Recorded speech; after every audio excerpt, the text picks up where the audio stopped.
Introducing Axios co-founder, Mike Allen.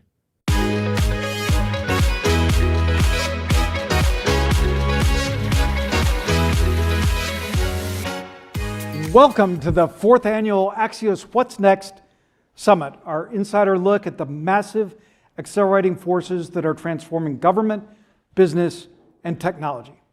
As Chris Lehane would say, the opportunities are inspiring as they are invigorating. I'm Mike Allen, co-founder of Axios, and why this matters. In these epic times, my co-founders and I, Jim Vandehei and Roy Schwartz, can tell you that we've never felt our calling, our mission more passionately. And that's making difference makers, decision makers. You, smarter, faster about what matters, so that you can make really good decisions. That makes a better America and a better world. That is the Axios higher purpose. The journalists of Axios are led by our editor-in-chief, Asia Whitaker-Moore, executive editor Kate Marino, who are here with us. And you'll find that all of the What's Next conversations today are like the Axios journalism that you're used to. Always clinical, like a doctor, bipartisan, trustworthy, efficient, distinctive, useful.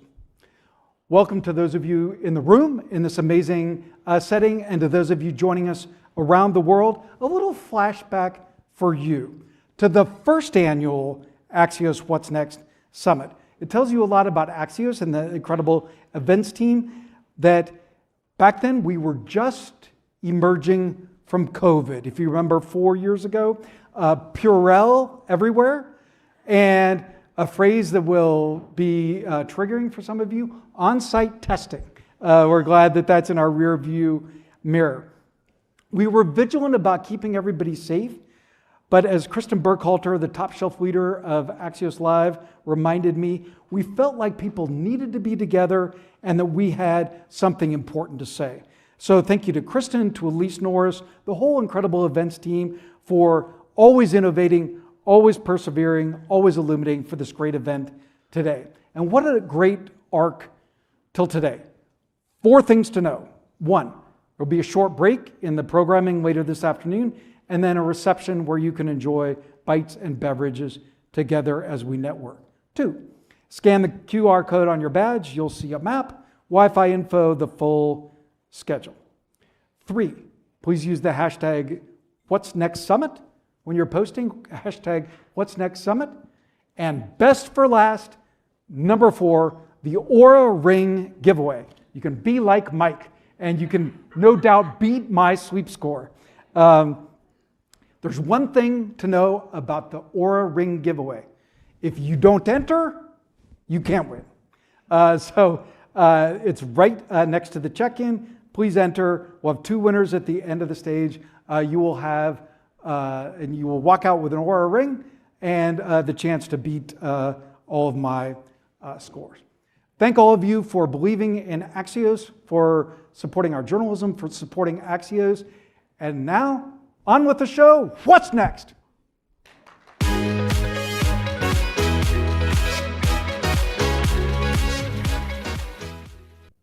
Put your hands together for Axios transportation correspondent, Joanne Mueller.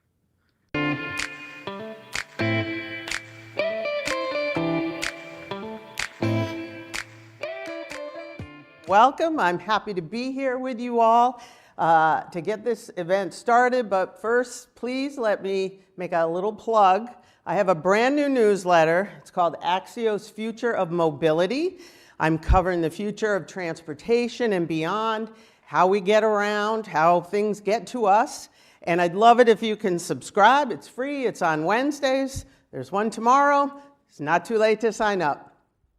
Now, talking about the future of transportation, there's a lot of disruption happening right now. One of the companies that's navigating all this is Lyft, the rideshare company. And I'm delighted to welcome to the stage David Risher, CEO.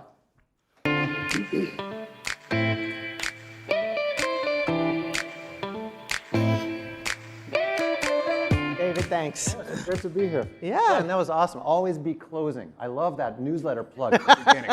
Amazing. Hey, sign up for that. It's awesome. Thank you. Yeah. Hey, listen, I am very interested. You have sort of a unique perspective on the role that big tech has played in society and the problems it's created in terms of loneliness.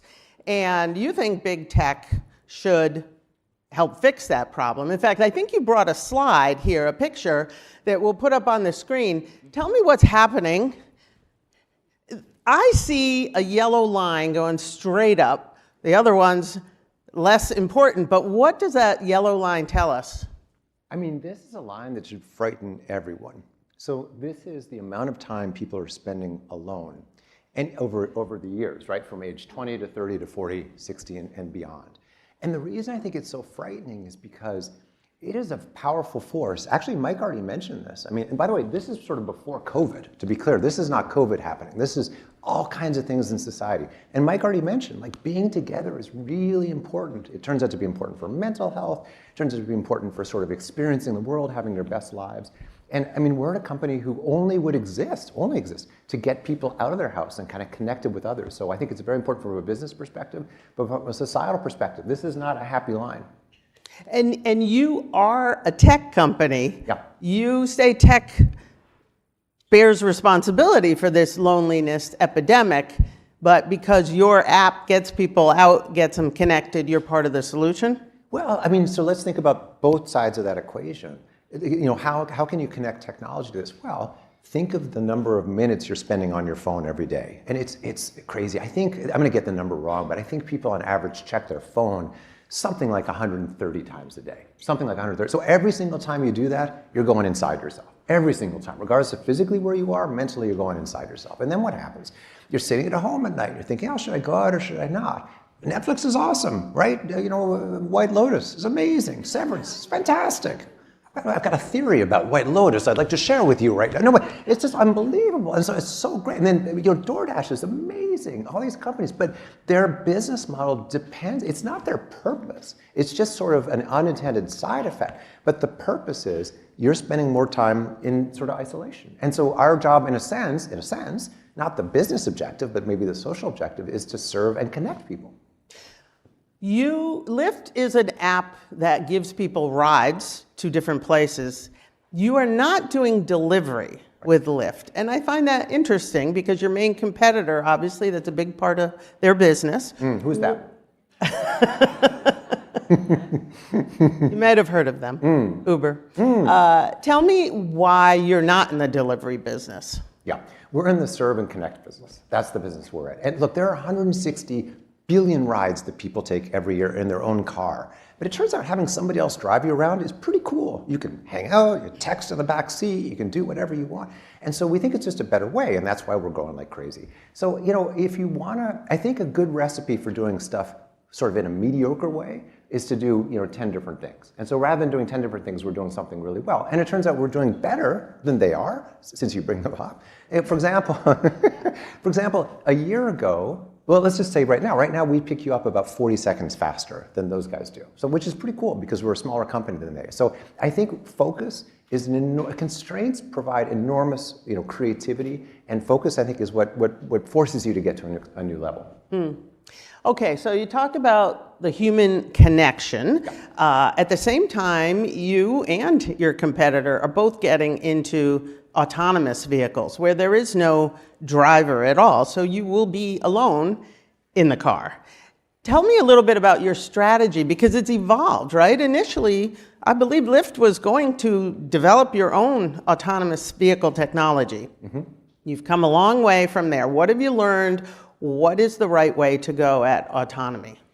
So the first thing to say is autonomous vehicles are going to happen. And just not that you were suggesting anything different, but maybe just so everyone in this room knows it. There's really no question. And again, it's good technology. It's safer than human drivers. It not only knows the rules of the road, it follows the rules of the road. You know, so it will come. Now, It will take a long time to come. There are regulatory issues, of course. There are technical issues, of course. There's just weather issues, of course. I mean, there are all these things. But it will come. So then as a company that's in the business that we're in, we have to figure out how do we embrace that. And what we have found is that we believe as autonomous vehicles enter our platform, right, as we partner with the types of companies that maybe at one point we thought we might be ourselves, and then we realized it's billions of dollars too expensive, so let someone else do it.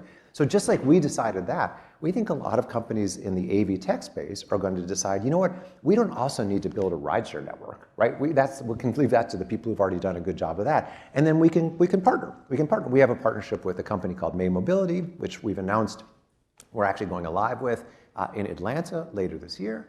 In fact, something I'll actually announce right now is those rides on an autonomous platform, which will be in a Toyota Sienna. It's a whole sort of outfitted thing. They'll be the exact same rides as a normal Lyft ride, so it'll be something you don't have to pay extra for. Anyway, that's something that we're excited about doing because we think it's going to be a great experience for riders. And interestingly enough, we think there's a role for drivers in the future as well, which I can talk about. Well, let's talk about the pricing for a second, since you brought it up. So same price as a driven vehicle. Yep. I think it should be less since there's no driver or I'm not paying anybody's salary. Is that the future? Will it be cheaper to ride in an autonomous vehicle? So this is a great question. So I think, if it's cheaper, I think it's great for the rideshare industry for sure, because it'll expand the market. Anytime you can provide a good service at a lower price, the market gets bigger. Even if it's not cheaper, I think it'll expand the market because it's a differentiated service. Whether or not it is or is not, I think it's early to tell. Right now, an autonomous vehicle costs about $200,000, right? With the vehicle itself, maybe it's a Jaguar, right? That's an expensive car. Then you put on top of it a bunch of sensors, those are expensive. Then you have operational costs behind it, those are expensive. So, and then remember, weird things like insurance, very hard to know. Will insurance be more expensive? Well, less expensive because it's safer, or more expensive because the sensors are expensive and the insurance companies don't have the data. I think it's quite hard to know. I think the most likely scenario is over the very long term, it does become less expensive. But I think in the short and medium term, the sort of novelty and other things about it kind of make up for the fact that we're not paying drivers. Who is going to own those $200,000 cars? Who's going to maintain them? Who's going to charge them? Who's going to clean them when your toddler throws up or spills their peanut butter and jelly sandwich? By the way, it's not just your toddler. It turns out Saturday nights, a lot of people throw up. I think there's probably going to be a lot of things going on in those autonomous vehicles that we don't want to ask about. Again, I'm not sure what you're referring to. Anyway, so this is, I think, super. Okay, we actually published, and this is something you're obviously in the transportation world, and you have a newsletter, which is awesome. I would say as content for that newsletter, take a look at something we published a couple weeks ago, which is kind of the value chain for AVs. And because I think it's very interesting. You have the technology guys, right? So those are the Waymos and the Zooks and the Mobileye's of the world. Then you've got the OEMs, the GMs or the Jaguars or VWs, whoever it might be over time, Toyota for sure. Then you have the financing folks, right? Someone's got to own these. We have a deal with a company called Marubeni. I'll come back to that in 2 more seconds. Then you have this fleet management. We'll also mention this. Who's going to keep them charged? Who's going to keep them clean? Who's going to keep them maintained? Who's going to reboot them? When they sort of, so, right, and that's really a thing. Anyway, and then you've got the marketplace. Supply and demand coming together millions of times every day, priced, all the rest. And then you've got the kind of demand generation, right? What's the app you're going to use? All these things. So all these different pieces exist in the value chain. Lyft obviously plays a role in some of them, and others, we completely do not. To the financing side, these are expensive assets. And so there, I suspect, going to be companies that are in the job of buying fleets of cars or fleets of anything. Marubeni, they started in the industrial, agricultural equipment, and they're a Japanese company, so they have a low cost of capital, and they've got other ways to sort of spread their risk around. So anyway, I think people are going to buy them in bulk at the beginning, individually over time, and then they're going to want them, asset utilization. It's kind of this asset under management game that a lot of other industries have. Airlines do as well. So what do you think of the model that Tesla CEO Elon Musk is putting forth, which is that people who own Teslas are just going to let them out to drive themselves around town and give people rides while they're not using them? Is that a realistic form of autonomy? So I think that's a very interesting idea, and I think that the answer, briefly, is yes. And here's, but you have to be able to imagine and kind of see the future for this. So I think, there will be a time, let's call it a decade from now, where buying a car without AV would be like buying a car without a radio, or without lane assist, maybe more to the point, lane assist or cruise control, right? Cruise control, you remember, it came out in the 60s, 70s, it was very sort of clunky and mechanical. Then it became this kind of computer thing. Now you have lane assist that kind of nudges your car around, and you've got, obviously ABS brakes, all these things that start out as kind of niche and then they become very central. AV will be like that, right? Most cars, they'll be, just like you can buy whatever, you can buy classic and old cars today, or cars that are manual transmission. Maybe that's another example of something you could buy today, but you're probably making a choice to do so. And so in that world where everyone has AV technology, then the question becomes, well, why shouldn't I be able to push a button and put it on a network? We have a program already that we're designing called Lift Ready. This is with our partner Mobileye, who is a leader in driver assist, and they aspire to be a leader in autonomous. And so the goal is every time their tech shows up in, let's make up somebody, Volkswagen. Then when you buy a Volkswagen with their tech in it, you can push the button and put it on the platform, just like a driver can do today. If you think about it, last thing I'll say, drivers today use two assets. They use their time and they use their car, and they make money as a result. In the future, you can imagine only having to use one of those, just your car, and it can kind of go up. But then still, someone has to clean it and all the rest. So it'll be quite complex and it'll take some time, but I think it's a real possibility. I think it is so complex, and I don't think that there's a whole lot of attention to all those minutiae that matter to make this all work. I could talk forever about autonomous vehicles, but I also want to ask about you driving for Lyft, because I understand, kind of like undercover boss, you do that. I think we even have some pictures of this where you have been driving. Tell us why you do that, when you do that. You're CEO of a company. How do you manage to fit that in? I don't know the answer to the last question. My wife asked the same question, what in the world? I mean, this is what so yes, I do this. About every 6 weeks, I get behind the wheel, and I never tell our comms group or whatever. That's just me taking a selfie at the end. And I will tell you just briefly that it is very fun as I'm dropping a person off to tell them who I am, and just all hell breaks loose. It's just where they'll be like, "Are you shitting me?" If you're shitting, I'm Googling you right now. Anyway, but so the reason I do it is because so the thing that I said from the day that I started this job, which is about 2 years ago, is customer obsession drives profitable growth. When I joined, we were not profitable, we were losing share, all sorts of bad things were happening. Now we're profitable, we're free cash flow positive, $700 million of free cash flow, pick you up 30 seconds, 40 seconds faster than the other guys, and on and on and on. And that comes from spending time with your customers. And I will say this, and maybe in the form of slightly advice or maybe just something to think about. It's so tempting to sit at your desk and sort of browse social media and take information in and think you're an expert, because of course I just read a couple of tweets about it, so therefore I know everything there is to know. But the problem with that is you're reading what other people are saying. You're reading what other companies maybe want you to see, all sorts of things. In the car, you're just finding out what it is drivers or riders care about. I hate surge pricing. Why? Oh, because I wake up in the morning at 7 o'clock, and if it's $20, I'll take a Lyft, but if it's $40, I'll drive myself, but I have to park, and I don't want to, and I've got donuts, and so it's kind of annoying, all these sort of things. And it's like, wow, okay, so I guess we should create this product called Price Lock, which allows you not to have to pay surge pricing anymore. So the insights that you get when you let other people do the talking and you do the listening, as opposed to the social media world where you're basically listening to what other people want you to hear, totally different. Another CEO, famous CEO who used to do this, Sam Walton.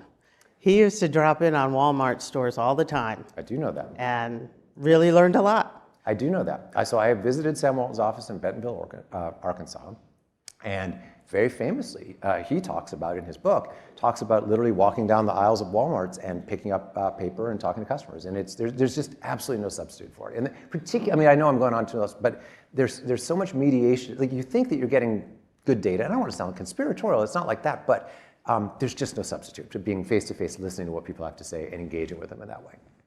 We like to wrap up our conversations at Axios with one fun thing. What was your first job before you were driving for Lyft? Okay, I got it. I got that, and then I got another fun thing. Okay, my first job was I was a newspaper deliverer, and I delivered a newspaper that perhaps some people here have know, the Washington Post. So I got up at 5:15 in the morning, and at 5:30 I was out there with literally a newspaper bag, walking around I live in San Francisco now. That's where I live, the mean streets of Bethesda, Maryland. Crazy thing, and literally putting papers on people's doors, and it was great. It was great, except for Wednesdays where all these coupons. Oh my God, are they heavy? Anyway, but yeah, it was amazing, and it really did teach me a certain, just like whatever it doesn't matter what it's like outside, you're doing it every single day. It all started there. It all started there. I'm still a newspaper reader. I'm still a big reader of journalism, so thank you for what you do. Awesome. We're glad to hear it. Of course. All right, David Risher, thank you so much for coming to Axios today. Look, let's go. News puzzle.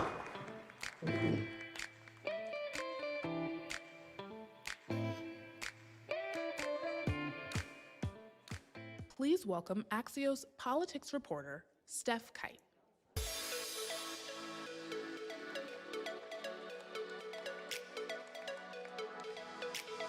Right.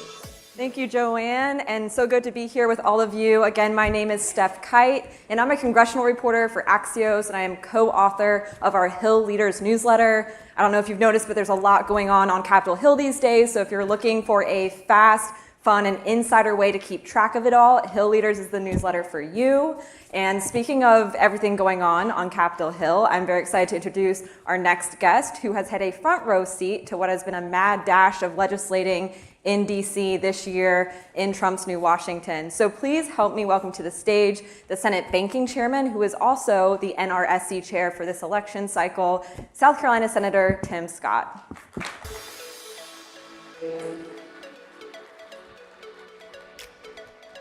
Steph? Right, thank you, Senator.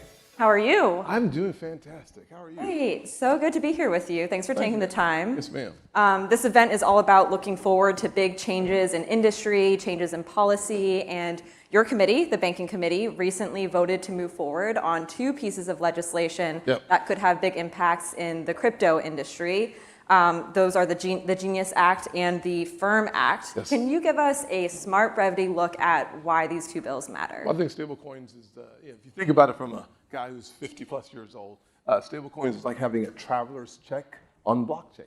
And so it creates access across the world, and it also democratizes in a powerful way. So as a kid who grew up in poverty in a single parent household, I always think about how important it is to make it easier for single mothers and people struggling to reduce their costs and have greater access. And the faster we get there, the easier it is for the average American to live their version of the American dream. And so the stablecoin legislation just takes a leap in that direction. The Firm Act is very different in that I think about the Firm Act as a way of us addressing the issue of modern day redlining. As a guy who grew up in the Deep South, I remember the days, and frankly not that long ago, when there was redlining.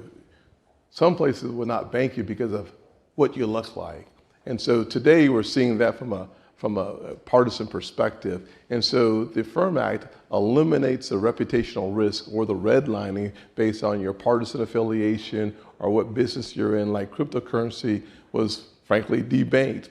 Why? Because they were unpopular with the powers that be. And if you look at the current regulatory regime, thankfully Rodney Hood, the current comptroller of the OCC, has said yes and amen, so he too has eliminated the reputational risk. And we're seeing the same kind of action now moving throughout the regulatory framework, which is great news that those folks in charge are purging from their docs the ability to use reputational risk to debank people they don't like or industries they don't like. So really good news moving forward. All right, and so with both of these pieces of legislation, the stablecoin legislation, the Genius Act, as well as the debanking legislation, the Firm Act, it's past that first step, getting through committee. Thank you. What is next here? Have you talked with Majority Leader John Thune about the timeline for maybe getting these on the floor? Yeah, the good news is the stablecoin legislation, the Genius Act, is a bipartisan piece of legislation. I want to give a shout out to Senator Also Brooks from Maryland. She has done a fantastic job of working with us to make sure that it fits the code for us to have 60 votes, because in the Senate, of course, we still have the filibuster, thank God, and that requires us to work in a bipartisan fashion if we want John Thune to take our legislation seriously. And fortunately, he is taking it seriously, and he's excited about taking banking priorities and products onto the floor. So I'm very optimistic that we'll see that on the floor sooner than later. We likely have more than 7 Democrat votes, which means that we can get this on the president's desk, and that will be a good day for America, because we have to make sure that we innovate before you overregulate, especially in the digital asset space. And the faster we get that done, the more likely we are to have more people in this country living their version of the American dream. So it's exciting news. So that stablecoin legislation you are expecting to move on the floor Yes. in the near future? Absolutely. Any timeline more specific? Couple weeks? Coming Yeah, months? you know, specificity is not always your friend, so I'm going to leave it right there. Fair enough. Who knows when the floor is one of those creatures where you want your legislation up there. John has said without question he is looking forward to putting it on the floor. We have the votes, great news. You throw that into the priorities. I think we get there before too long. And you mentioned that this piece of legislation is bipartisan.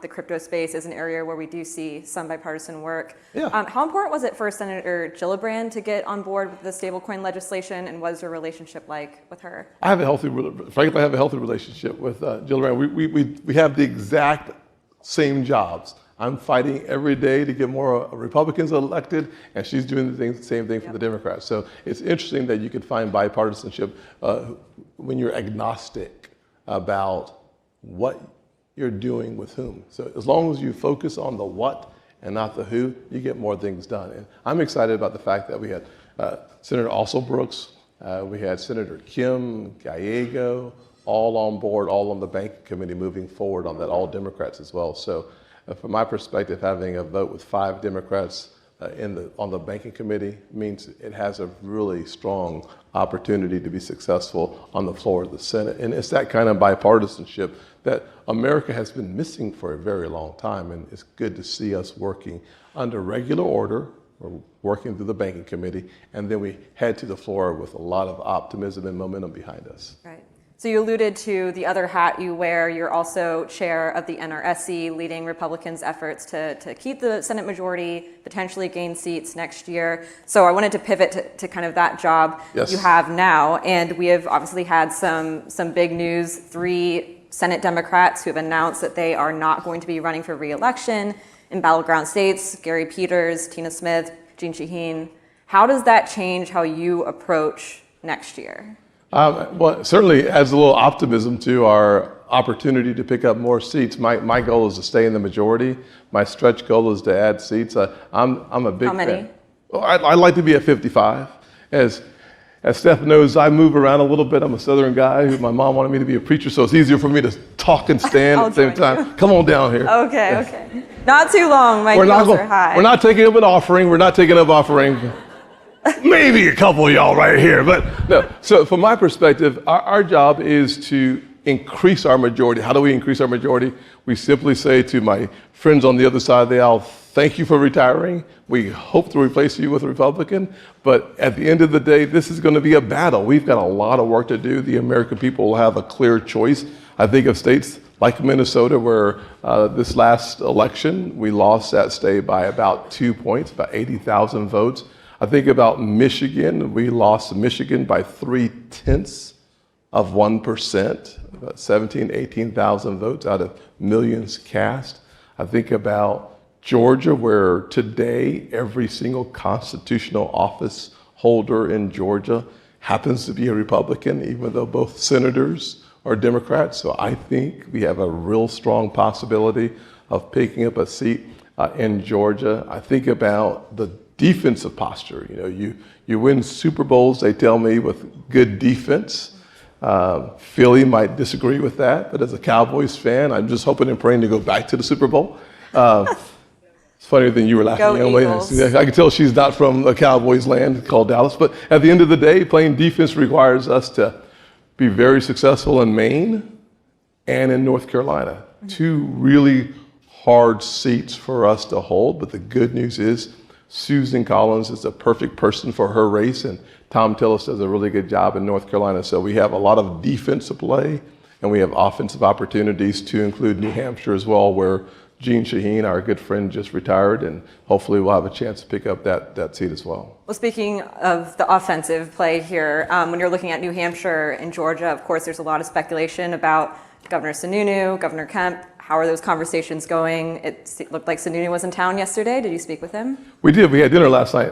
As we would say in North Charleston, what had happened was, so in other words, it was okay conversation. I think we have an opportunity to have him really seriously consider that race. I've talked to him several times. He's gone from to What does that mean? I don't know either, by the way, but we're going to find out soon enough. I think he'll make a decision in the next 60 days. I also think that Brian Kemp, governor of Georgia, is in a strong position. If he runs, he wins. Chris Sununu runs, chances are he wins as well. I think Governor Kemp will make a decision probably in the next 60 days. So we'll have a pretty clear picture of two really important seats. On top of that, I think we have to find a really good candidate in Minnesota, or it'll be difficult for us. And the Michigan question is, does Mike Rogers do it again and try to do what Dave McCormick did in Pennsylvania by losing and then running immediately thereafter and winning? So it's going to be a really interesting year. The American people will not be bored in 2026. In Georgia, there's a lot of talk about Governor Kemp. Is there a backup plan there? You always have a backup plan, 100%. Who are some names? Well, I'm smart enough not to share the backup plan because Okay. everybody, Had to try. everybody so far in Georgia says the same thing. Well, I'm going to run. If he runs, I'm not going to run. So until Brian makes his decision, all of the folks that we've talked to, and there's been 3 specific candidates who hold office today, who all, according to the information we've seen, the polls that we've seen, are incredibly competitive. So, but Brian's really he's a juggernaut. Yeah. So on defense then, will the NRSC defend incumbents who may be facing primaries? People like Senator Bill Cassidy, Tom Tillis, you mentioned, and then there's also been a lot of speculation that John Cornyn could also face a primary. Yeah, so there's no doubt. So if you think about what these races cost today, really important. As an example, we expect for Republicans and Democrats and outside groups in Maine to spend over $400 million. In North Carolina, Democrats, Republicans, outside groups will spend about $700 million. Those 2 races alone on both sides, over $1 billion. The NRSC, with a good year, we're going to have a very good year in fundraising. We've broken records every month so far. If we raise $400 million, it'll be an amazing number. That means that we don't have enough money to play everywhere, but we will play in those primaries where we have the best chance of succeeding, and we're going to make sure that those 22 seats stay red without any question. So we will use our resources in the most effective manner possible. And yeah, there's going to be some challenges here and there, but we're going to play in all the races. Okay, so are you planning to protect Bill Cassidy? We are going to play in all the races. All the primaries? All of our primaries we're playing in. Okay, good to know. And have you discussed that idea of protecting incumbents with President Trump? Yeah, well, so we've had a healthy conversation with the president about making sure that the number of senators goes from 53 to 55, and he recognizes the important role he plays. If the president is not on board, it is really difficult to win a primary, if not impossible. And so we want to make sure that the president and I are on the same page on these issues. Thankfully, we have a really good relationship, and I'm hopeful that we will see the primary landscape exactly the same. That will be easier for the NRSC to be successful. But as President Trump makes his decisions, we are in constant communication, and that's really helpful for the party. The truth is, for the first time, at least, one of the things that I always say about the Republican Party, I love being a Republican, but we don't always play well together. We don't always come to the same conclusions, kind of like herding cats. This is the first time as an elected official I've seen one team. I think President Trump has done a really good job of bringing this coalition of disparate parts of this party under one umbrella, under one tent, and that is incredibly helpful for the guy in charge of making sure that we win next year. And so given that, you feel confident that the president will not weigh in against some of your current colleagues who are up for re-election next year? I feel confident that I'm never going to speak for President Trump because he can speak for himself. Can somebody say amen? Hallelujah. Yes. All right. Speaking of another big character, Republicans now have the wealthiest man in the world on their side, it seems. How do you expect Elon Musk to potentially come into play next year? Do you expect some of his money to come into play in some of these races? Yeah. Do you have his number? I'm happy to call him and ask him for a check right now. See if he says yes. We definitely want all the resources that we can get. I will say that if you think about the public's digestion of Doge, it has been very well received overall. About 70% of Americans agree with the cuts. Now, I will say that apparently, these aren't the 70% I'm talking about. Because I heard him say, is he crazy out there? The answer is no, I'm not crazy, sir, but thank you for asking the question. Well, so no, there's to no be doubt. fair, there have also been some town halls. We've seen the footage. What do you say to some people who are actually concerned? There are a lot of people who are concerned. I'm not suggesting that people are concerned, but I'm suggesting that the promises that the president made on the campaign trail are the promises that he's kept, and poll after poll after poll suggest that the cuts that they're seeing, they are happy with. There are questions about other aspects, about whether it's the tariffs or other issues that come into play there that causes a bit of consternation. But even most people in those areas are going to be positive and or take a pause and wait to see how it actually plays out. But now my friends on the other side of the aisle, so to speak, the apoplectic would be the word that I would use, that they are very frustrated, very irritated, and very motivated. And that so far has not been a major challenge on my side of the aisle. I come from South Carolina. We are a very red state. We have had a lot of folks. I mean, every place I go around the state, and frankly, around the country. I'll be on the road next in a couple of weeks, 5-6 days in a row, and I will say that the vast majority of the American people, believe it or not, have received the cuts very positively. So you feel that the Doge cuts are not going to hurt Republicans' chances of re-election next year? I absolutely think they will help us as long as we market them well. The poll that came out March 21st, which is just a few days ago, showed that the Democrats' approval is at the lowest level in the last 30 years, and ours is at the best level I've seen in a very long time. Well, we will see how that plays out. We will see. One last question Yes, ma'am. before you leave. I have to ask this. I'm sure you saw the Atlantic article yesterday. The discussion in... Thank you so much, very much. God bless you. Oh, okay. She's like, hey, come back here. Come back. I'm not going anywhere. I'm just joking. Somebody better have a sense of humor. This is all I got right here. Well, do you believe... Yes, ma'am. I also enjoyed the memes. There Yes. were some funny aspects to this, Yes. but the reality is that there was a reporter who's presented military information in a context that did not seem intentional. Do you believe that someone should be held accountable for that? Listen, the first thing I'd say is that I think the president carrying out a successful campaign against the Houthis was A, spot on and very good. B, I would say that those who ask the question, does this administration support our European allies? The answer is emphatically yes. 40% of the trade that goes through there is actually for the Europeans, only 3% for us, which is good news. Third thing I'd say is I trust the president to hold accountable his entire team and have a lot of confidence in his ability to pick and choose the right decisions at the right time based on what we know so far. We'll see what happens. Do you think someone should lose their job? I trust the president to make his decision. So you have no opinion? Well, my opinion is I trust the president to do his job. All right. Yeah. Well, that's all the time we have. Thank you, Senator. I wanted to ask you a question. You have one question. Go quick. Okay. Now, thank you all very much for giving me one question. I hear you are a former professional Irish dancer. That is true. Talk to me about that for a second. That is all the time we have Whoa! today. Thank you, Senator Scott. I appreciate all of you being here. Enjoy the rest of our lineup. Thank you. Thank you.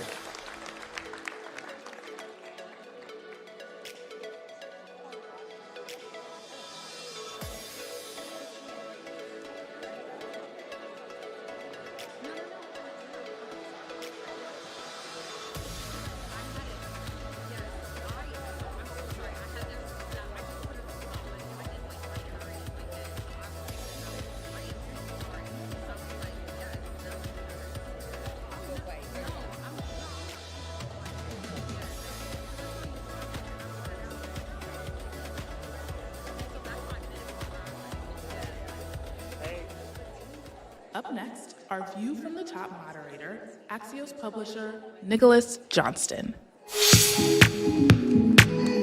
Good afternoon, everyone. Thanks so much for being here today. I'm Nicholas Johnston, the publisher of Axios. We're so excited for all of you being here. This is our 4th annual What's Next Summit, one of our flagship summits looking at the exciting things that are just over the horizon in the future. We're so glad that so many of you are here. We couldn't do it without you. We also couldn't do any of this without the support of our partners who make all of our events, all of our investments in journalism possible. So a huge thanks to Johnson & Johnson for making today possible. And I'm very excited to welcome for a view from the top conversation about what's next in the health industry. Johnson & Johnson's global head of the Office of the Chief Medical Officer, Dr. Penny Heaton, and the president of the American Cancer Society Cancer Action Network, Lisa Lucchese. Doctor and Lisa, come on up to the What's Next Summit.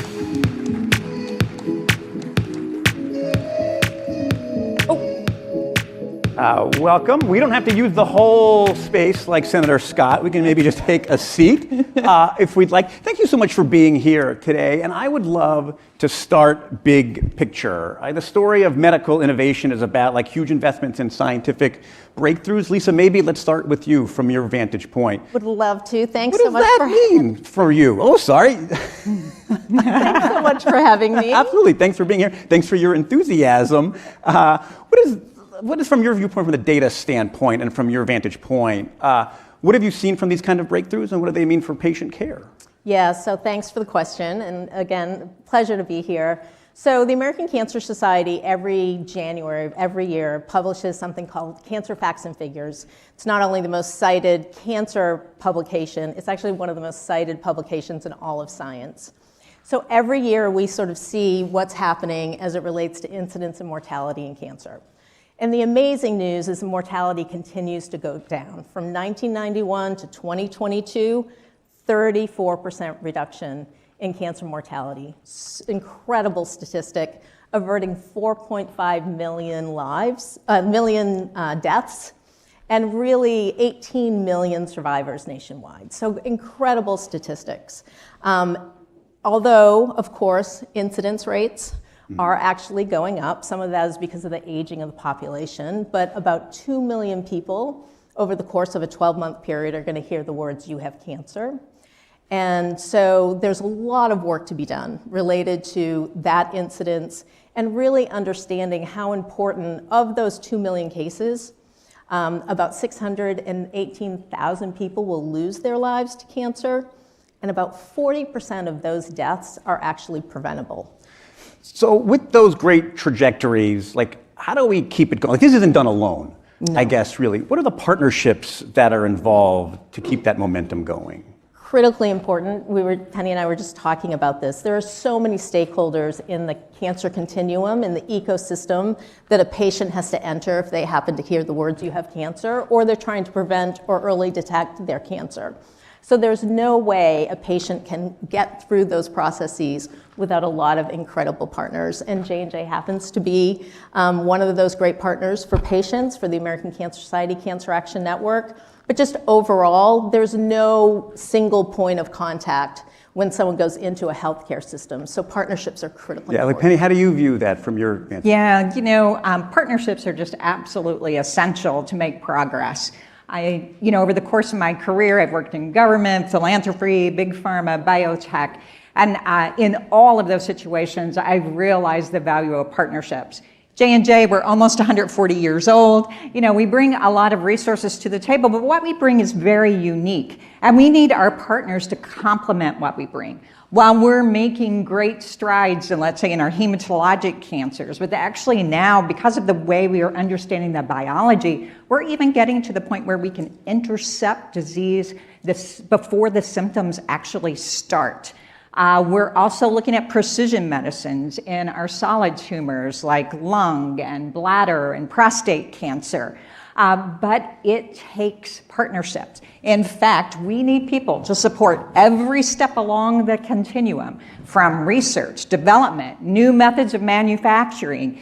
We need help with the communities, providing support to the community oncologists. 55% of oncology patients get their care in the community. So we need help supporting those community oncologists, those nurses. Without this, America cannot be the leader in oncology that we are now, and we cannot continue to make the great advances that we're making now. So partnerships are everything. Yeah, I want to come back to how people can help, but a little bit of a detour, something that we've talked about a lot before, is like we speak in big, broad terms, but how do we keep it patient-focused on that? How do you anchor the patient at the center of all these advancements, all these decisions? Maybe. Yeah, so ACS CAN, as we like to call ourselves, is a grassroots mobilization organization, and our job is to really elevate patient voice in the fight against cancer.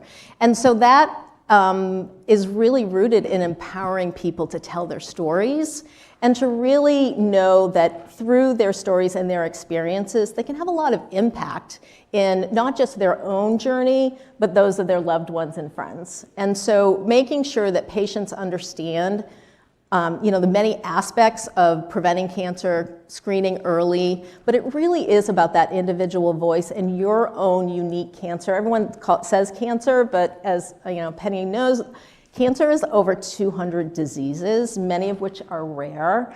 And so your own cancer may be very, very unique and needs unique interventions. And so patient voice and empowering them with information is critically important. Penny, how do you keep the patient at the center? Yeah, so it's really about, we think of course about it from the prospect of the clinical studies, where we're actually studying the safety and efficacy of the interventions that we're developing.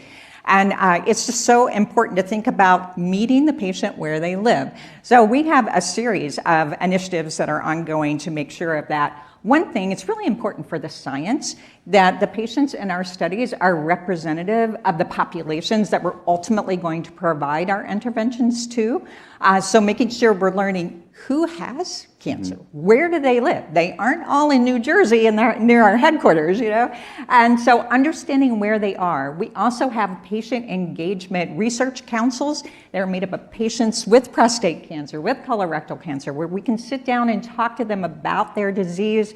We talk to their caretakers. We talk to the healthcare providers who are helping to take care of them. We talk with the clinical trial specialists who are actually doing our clinical trials, the local pharmacists, et cetera. We find care centers. We have roving vans that help support them. So it really is all about keeping the patient at the center so they can have the hope of the new innovations that we're trying to bring forward. Let's come back to the partnership element here. For folks in the room, so how do they help? Like give people homework as they walk out, as they go back to their agencies, they go back to their bosses, their offices down on the Hill. What's the message they should take to keep this progress going?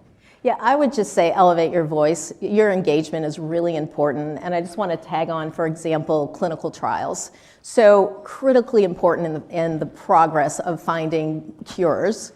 But they're it's a very complicated process, and we haven't made it easy for patients. And so companies have recognized that through their engagement with patients directly. And we've got a bill in Congress called Clinical Trials Modernization Act that's really about reducing barriers. So I think what Dr. Heaton was saying is that they recognize that in order to get the outcomes that they want for the incredible investment that they're making, they've got to reduce barriers, go to where patients are. And a partnership on clinical trials can't happen just with patient voice, right? That really needs to be many, many stakeholders.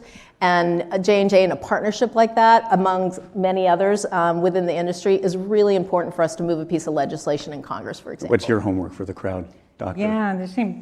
Just remember that it takes all of the parts of the ecosystem. So we need the support for the basic research that's happening in our academic centers and NIH and around the country. We need that support because it's those discoveries that actually then move into the biotech space and move into our space so that we can actually then take them from an idea and a discovery in the lab to actually being able to scale that up into a treatment that actually helps patients and that can actually treat patients and prevent cancer from ever happening. Yeah. That's the goal. We're about to get the hook here at Axios. We've ended our newsletters on one fun thing. Up here, I want to end on one hopeful thing. We started this conversation with just the great news about scientific progress.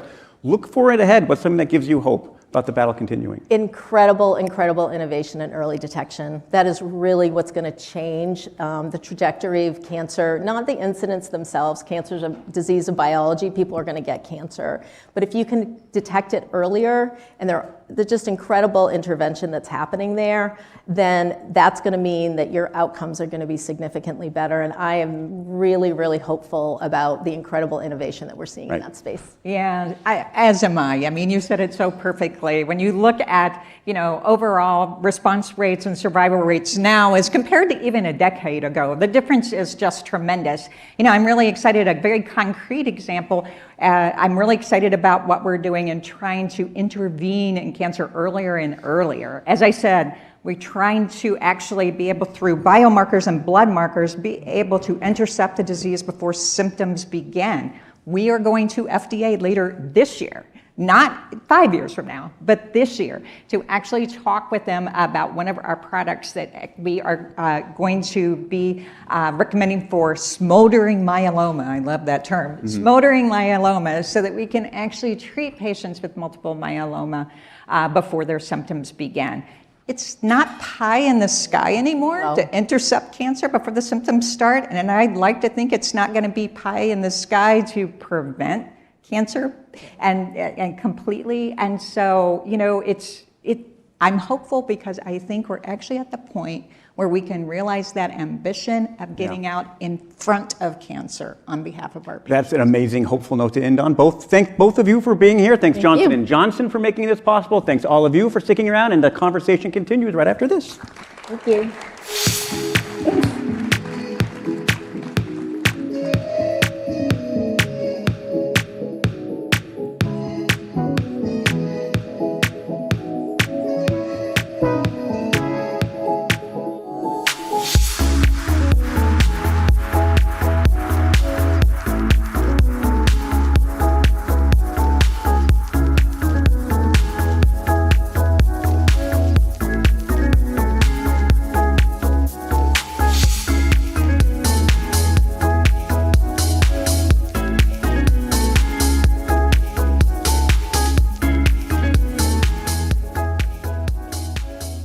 Please welcome Axios Pro Deals climate tech reporter, Katie Fehrenbacher.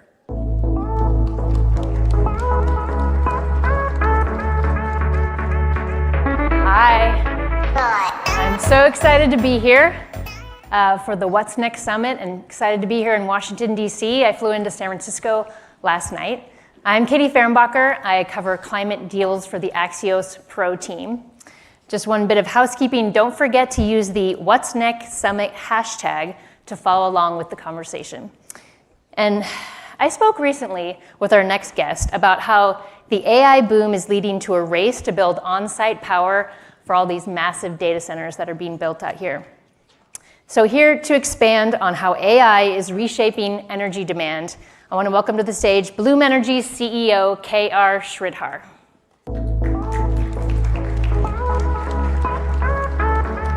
Good afternoon. They are. Great to see you. All right.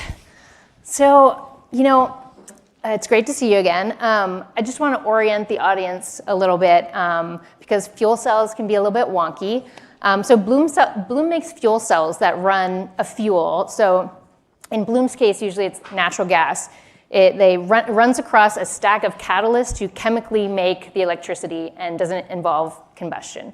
And so Bloom has been developing and selling this technology for 15, 20 years. But all of a sudden, it's a hot topic. And why are all the data center operators suddenly interested in Bloom and fuel cells? Tell us, KR. So, good afternoon, everyone, and Katie and Axios, thank you for having me here. Look, the stage is about 500 square feet, okay? If you look at typical cabinets of CPU servers, those are the servers that are in all your computers that you're used to, okay? You'll roughly consume about 130 kilowatts of power. That 130 kilowatts is the equivalent power just for the stage worth of servers in a data center for 100 homes, 100 average US homes. The new GPU chip, Blackwell chip that's coming out, is 13 times more than that. So instead of 100 homes, this little space of data center will require the same amount of power as 1,300 US homes. And if you listen to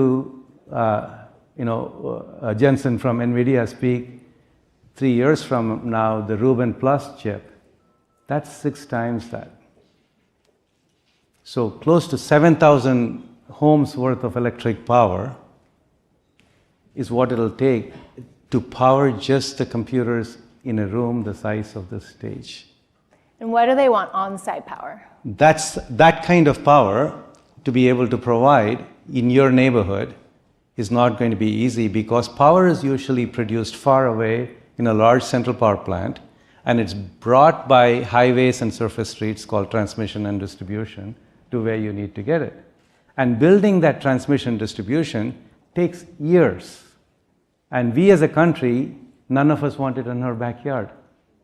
So the amount of litigation that goes on, the amount of stuff that goes on before anything gets done, the chances of getting another 100,000 miles of transmission built in the next 6 years. Why 6 years? By then, the world would have decided if America is going to lead in artificial intelligence, or some other country that's not as democratic is going to lead. And that's not a choice. We have to win this. For us to win this, we need the power. For us to need the power, time to power becomes important. Yeah. And you cannot, if you cannot depend on your transmission distribution, on your highways to be open, then you better be where you need to be instead of having to travel, which means the power station comes right next to where your data center is. So on-site power becomes very important. Bloom was founded 24 years ago with the notion that this moment will come. We built the company for this moment. On-site power becomes extremely important. So what do? Like you said, we take natural gas or hydrogen in the future, any fuel, we are agnostic to it as long as it has the hydrogen. Without burning, without combustion, we convert that chemical energy in the fuel to electricity, no air pollution, no noise. So you can put it in a neighborhood. There's no smokestacks coming out of it, and it's highly reliable power. That's why data centers are interested in our solution. Gotcha. And the policy environment obviously has changed a lot in Washington around energy companies. How does this affect Bloom? So we have always believed that there are 3 things that are extremely important when it comes to electricity and energy. It needs to be affordable, it needs to be available and accessible, and it needs to be clean, because at the end of the day, we need to breathe the air around where things happen. If you can provide all those 3 things reliably, there will be a market no matter what the policies are. Everybody needs electricity. Right now, electrical abundance in this country is a national security issue. It's not just an energy issue. It's not just a cost issue. So to build your own power plant for the data center, these are companies that make 60 to 80% margins. They can afford to pay to build the power plant rather than making the ratepayer pay for it. That's another argument politically for the power plant to be paid for by the person who wants that much power in this small space. Yeah, and I know we talked about this before, the emergence of DeepSeek and more efficient AI was this kind of pivotal moment in terms of perception for the industry. Do you feel, in your position of talking to data center companies, do you feel like the AI infrastructure build out has gotten over its skis? I would say we are going to look back, and very similar to the 2001 dot-com time, where the stock market crashed on the dot-com companies. But Internet 1.0 was not a bubble. How many of us don't use the internet? Do we use more of it, less of it? Same thing's going to happen with AI. I'm not going to talk to stock prices of certain companies. But if you just look at AI, we can't overstate how important it is going to be in our lives. So I'll give you a very simple example to demonstrate, right? A 1 million square foot warehouse, taking care of your fulfillment needs of whatever you order online. It used to be about 1.5 megawatts, mostly manual, forklifts going and taking out pallets, unpacking pallets, everything. The modern one within 2 years that they're building right now and talking to us for power, instead of 1.5 megawatts, is going to be 6 megawatts. 3 of those megawatts are for inference AI to do all this work more smartly, with greater accuracy, and with lower cost, so you can enjoy the benefit. Every aspect of our life is going to be touched in some profound way in terms of productivity and gains by AI. So if anything, if DeepSeek like things make training easier, inference is going to happen a lot faster, and inference is where 90% of the demand is going to be, both for the data centers as well as for the power. So if anything, it only speeds up the time to power issue and not slows it down. So the AI infrastructure build out is on schedule and just going to keep growing. There's kind of no bubble. I think Jensen said that right, the CEO of NVIDIA, like last week. The only restriction to AI's growth is going to be, is there enough power? It is about power. And Kara, you've been in the clean tech sector for over 2 decades. You've seen lots of ups and downs. Where are we right now in this kind of phase of the climate tech kind of boom and cooling off period? I think energy transition got off on the wrong foot. How so? We didn't do all of the above until we got the clean technologies to get to maturity. The way I describe it is, we were flying an airplane at 30,000 feet called Life, modern life, that requires electricity, single engine plane, and we were replacing the engine, new engine, and yanking out the old engine before the new engine got fully running. That's a bad idea. We need the new engine, but those things take time. So we need that transition to be smooth, and we need all of the above through that process, and it's about optimizing the amount of carbon dioxide in the atmosphere, which is what the climate issue is, not a fight between fossil and renewable. It's about reducing the carbon footprint. So I think all of the above is where it's going to go going forward. And transitions sometimes take some missteps before they go, but at the end of it all, this distributed world with abundance of energy is going to create a better world for our children and our grandchildren. I'm an optimist. I believe that there'll be a better future. And give us, in the little time we have left, what's the climate pitch for the Bloom Energy fuel cells? I know if they use natural gas, I'm wondering kind of how do you sell it to your customers, and talk about like carbon emission reduction? So of all the fuels available today for anybody in the world, the cleanest of fuels available in scale for modern life is natural gas, of all the fuels. There is no engine, it's not an engine, but no conversion device that converts natural gas to electricity more efficiently, more cleanly, and more accessibly, and faster time to power than Bloom does. Period. There's nothing in the world. And for us all in this room, it's an American innovation made in America with American jobs. Yeah. In terms of scaling up the company, you've spent the last 15 years kind of reducing costs. It's a capital efficient business. I know on your earnings call, you were talking about potentially like raising money to kind of scale the business. Can you talk a little bit more about that? Do you plan to do that? Sure. So today we are at a scale where we can do 1 gigawatt a year.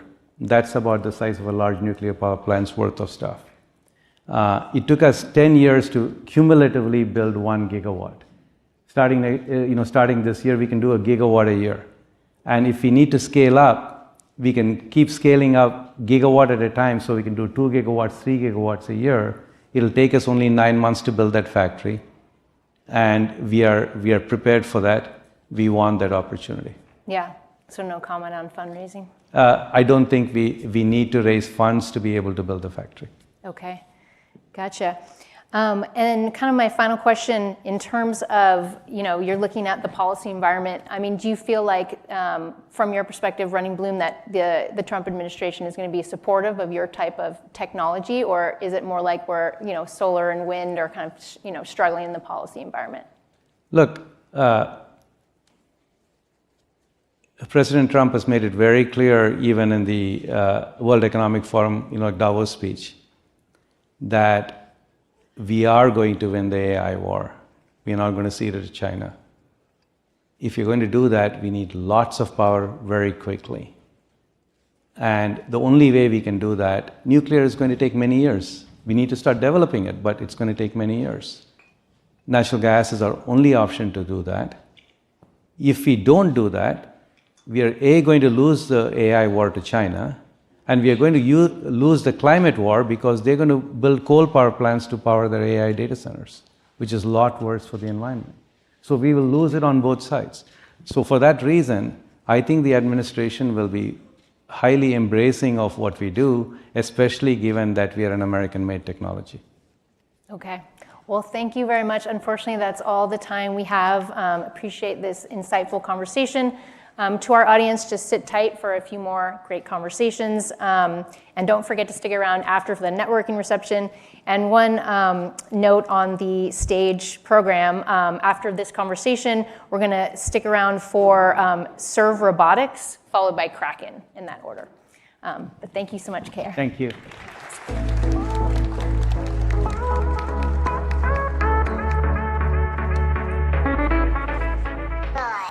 Welcoming back, Joanne Muller.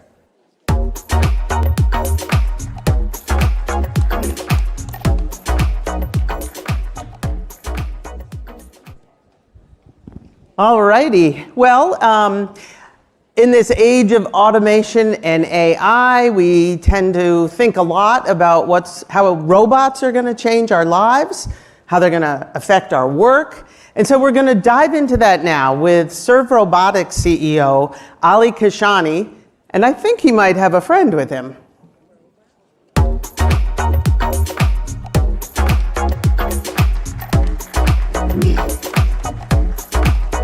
Welcome. Thank you. Thank you. I think a friend is coming over. Oh, I think we have a friend coming now. This is Robin. Perfect. She's adorable. Hi, Robin. All right. Well, you don't mind if I play around with it, do you? Okay. All right. Delivery is here. Touch to unlock. All right. Touch again. There we go. There it is. All right. Unlocking. Lift the lid. Oh, there's a surprise. Oh, nice. I have a gift for you, courtesy of Axios. Thank you so much. Thank you, Robin. Enjoy. Aha. All right, please. Thank you. Okay, this is cool. This is my first interaction with a sidewalk robot. I think, we've thought of them a lot as novelties, but they are actually starting to scale now. So talk a little bit about why now, what's happening, what has changed, whether it's technology, environment, business opportunity, why now? There is really a number of forces coming together, but just to give context, you can go to LA right now. We have hundreds of robots. You can order from thousands of different restaurants on Uber Eats and get a robot delivered to you. In fact, we're also in Miami recently, about to go to Dallas and Atlanta soon. And by the end of the year, we're going to have 2,000 robots across the country. The reason this is possible is obviously AI. We've gotten to a point where computers can really understand the environment and communicate with us. That there's been a lot of changes just in the last couple of years. But that robot comes with a lot of other pieces of technology, from communication, being able to connect to the network that's now available everywhere so that when it needs help, can ask for help, or the LiDAR technology on top, which now costs like 90-something% less than it did just a few years ago. The batteries, all those pieces have really come down in cost to a point where we can actually make this work really reliably, almost better actually than human couriers right now in major cities in the country.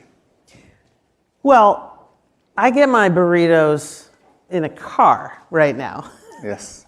Are you trying to replace the Uber Eats driver? Is that what this is about?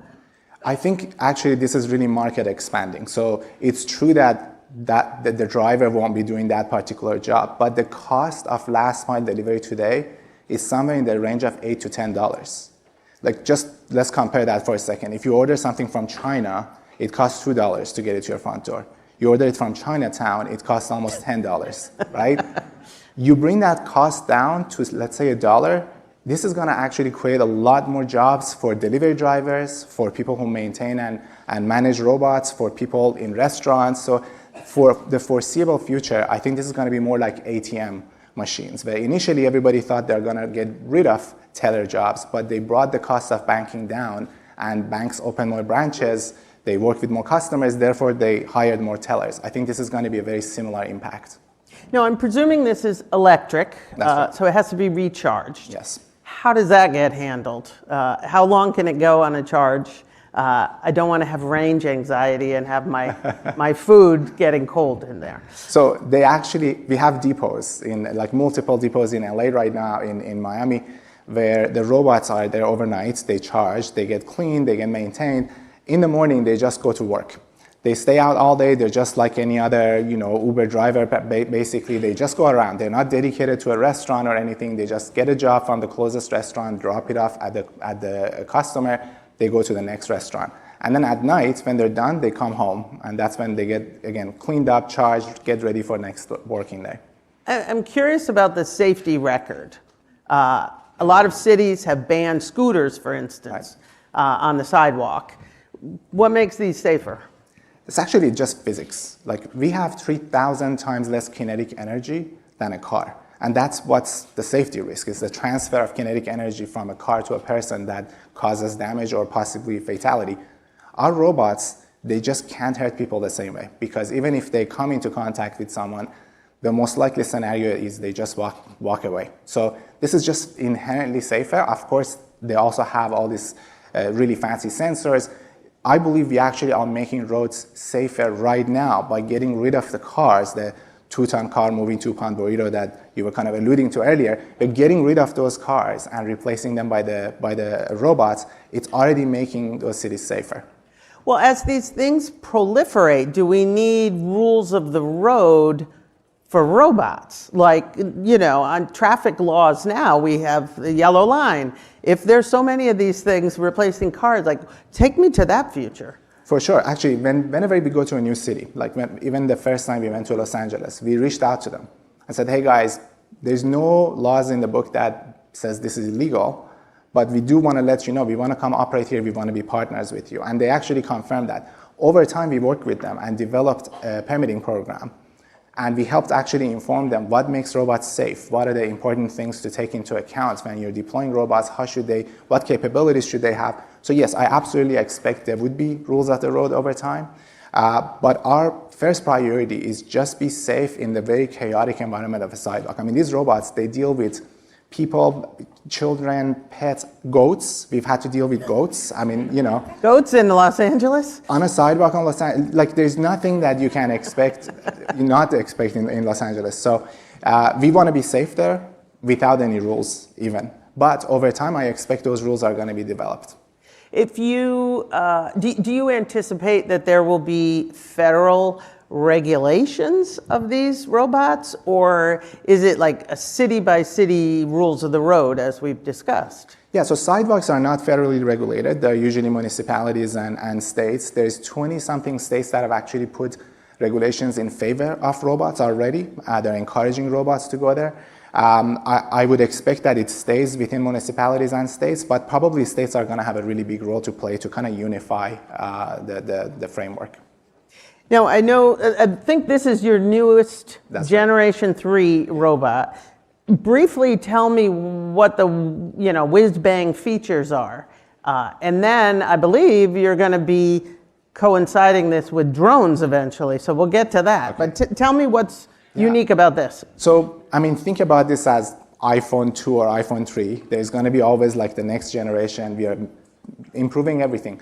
The improvements to this are it's smarter, it has better sensors, it has 5 times more compute, it has NVIDIA chips inside, it has more capacity, it has more range, and it can do all those things even though it cost us about 2/3 less than the previous generation robot. So like 30-something% of the cost of the original robot, it can do all that and better. And which goes to your first question, a lot of these technologies that we've been working with have come down in cost and become more capable, and we are really taking the benefits of that.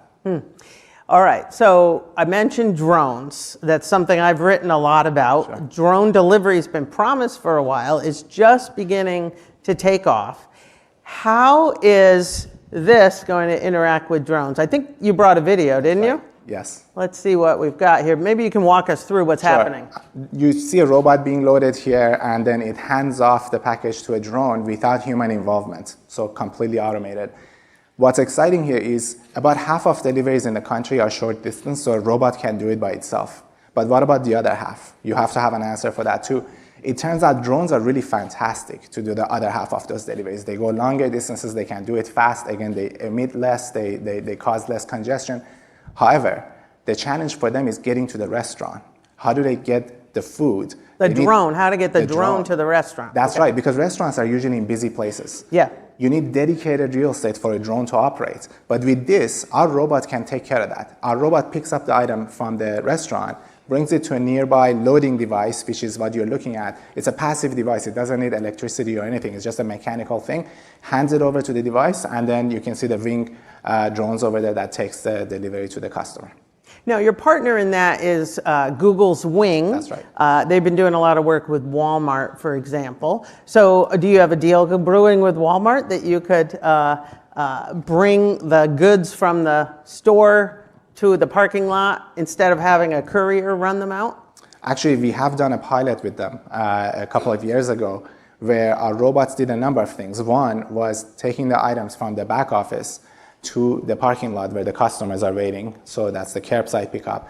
We also did one where we took it to a drone station nearby because they had a drone program, but someone was doing the walking. Yeah. So that Walmart parking lot is another environment where these robots can work just fine. It's just like a sidewalk. You have the same chaos, same agents, same other actors. So the robots can actually bridge that gap. It's really fascinating. It's going to be fun to see. Okay, so you do have competition in this field. I don't want to say they're simple, but there are other companies making sidewalk robots. Amazon's doing it, Starship. How do you at Serve Robotics cut out an advantage with those guys? Yeah, look, it's such a big market. Each one of us has approached the problem differently. So Amazon actually stopped working on this during COVID, I think. But Starship is a good example. They're really focused on campuses. Mm-hmm. And also they're in European cities doing like groceries. So we are very US focused. We are really focused on big cities like Los Angeles, where a robot needs to have more battery capacity, needs to be able to move more quickly.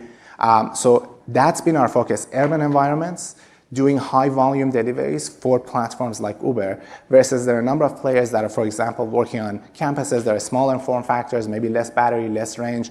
And I think they all need to exist actually at the end of the day. Delivery has always been multimodal. You have to have a different vehicle that's more appropriate for what you're trying to do. The size, the distance, it all defines what's the best vehicle to do it. This is for a specific application. There are going to be other kinds of vehicles or drones that are going to do other segments of delivery. Mm-hmm. And we touched a little bit on safety, but I want to talk about the issue of trust. Like, how should people who encounter these robots learn to trust them? Like, is their behavior predictable? Are they going to run over my foot? Are they going to run into my grocery cart? Whatever. Yeah. How do you learn to trust a machine like this? It's a very good question. That's actually a topic I'm very passionate about, because from the very beginning, when we started working on this, which is about 8 years ago, we kind of recognized that one of the challenges is going to be, are people going to accept them into society? Because it's true, one person placed the order, one restaurant is getting their food delivered, but 100 people walk past the robot that's doing that one transaction, and they all have to be okay with this. So we really spend a lot of time working on the design of the robots. You see that the robot has a name, Robin in that case. Each robot has an individual name. They have eyes, they blink, they're friendly. Also, they have body language. How so? If they're coming towards you and there is clearly a question of who's going to go where, is there enough path, they can actually stop and kind of point themselves at at the wall to kind of tell you, hey, you can actually pass by, right? So they can't talk because, hey, maybe the other person on that sidewalk doesn't even speak, or maybe they're deaf, you don't know. But body language is the most universal language. So we actually work in making sure that these robots can communicate, whether it's with their eyes or with their motion, so people can actually predict what they're about to do, and that's actually quite important. Wow. Okay. Well, we're out of time, but I do want to ask you our one fun thing. What's your favorite order to get delivered? I mean, just get like 4 or 5 pizzas in there and feed the whole team. You can fit 4 or 5 yeah. pizzas in there? Yeah, for sure. All right. All right. Well, Allie, thanks so much for being here. Thank you. Don't forget your bottle.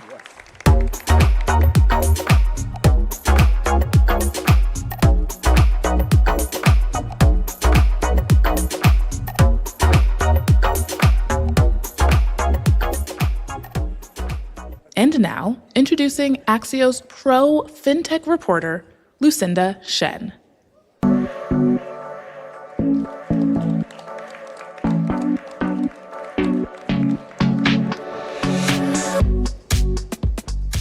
Good afternoon, everyone. The dawn of the new administration has brought about swift changes in many industries, cryptocurrency being chief among them.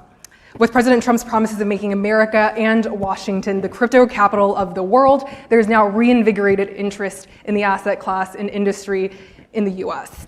I'm excited to chat with our next guest. He was minted as Kraken's co-CEO this past fall, and he's focused on leading the company through this new crypto spring. Please welcome Arjun Sethi.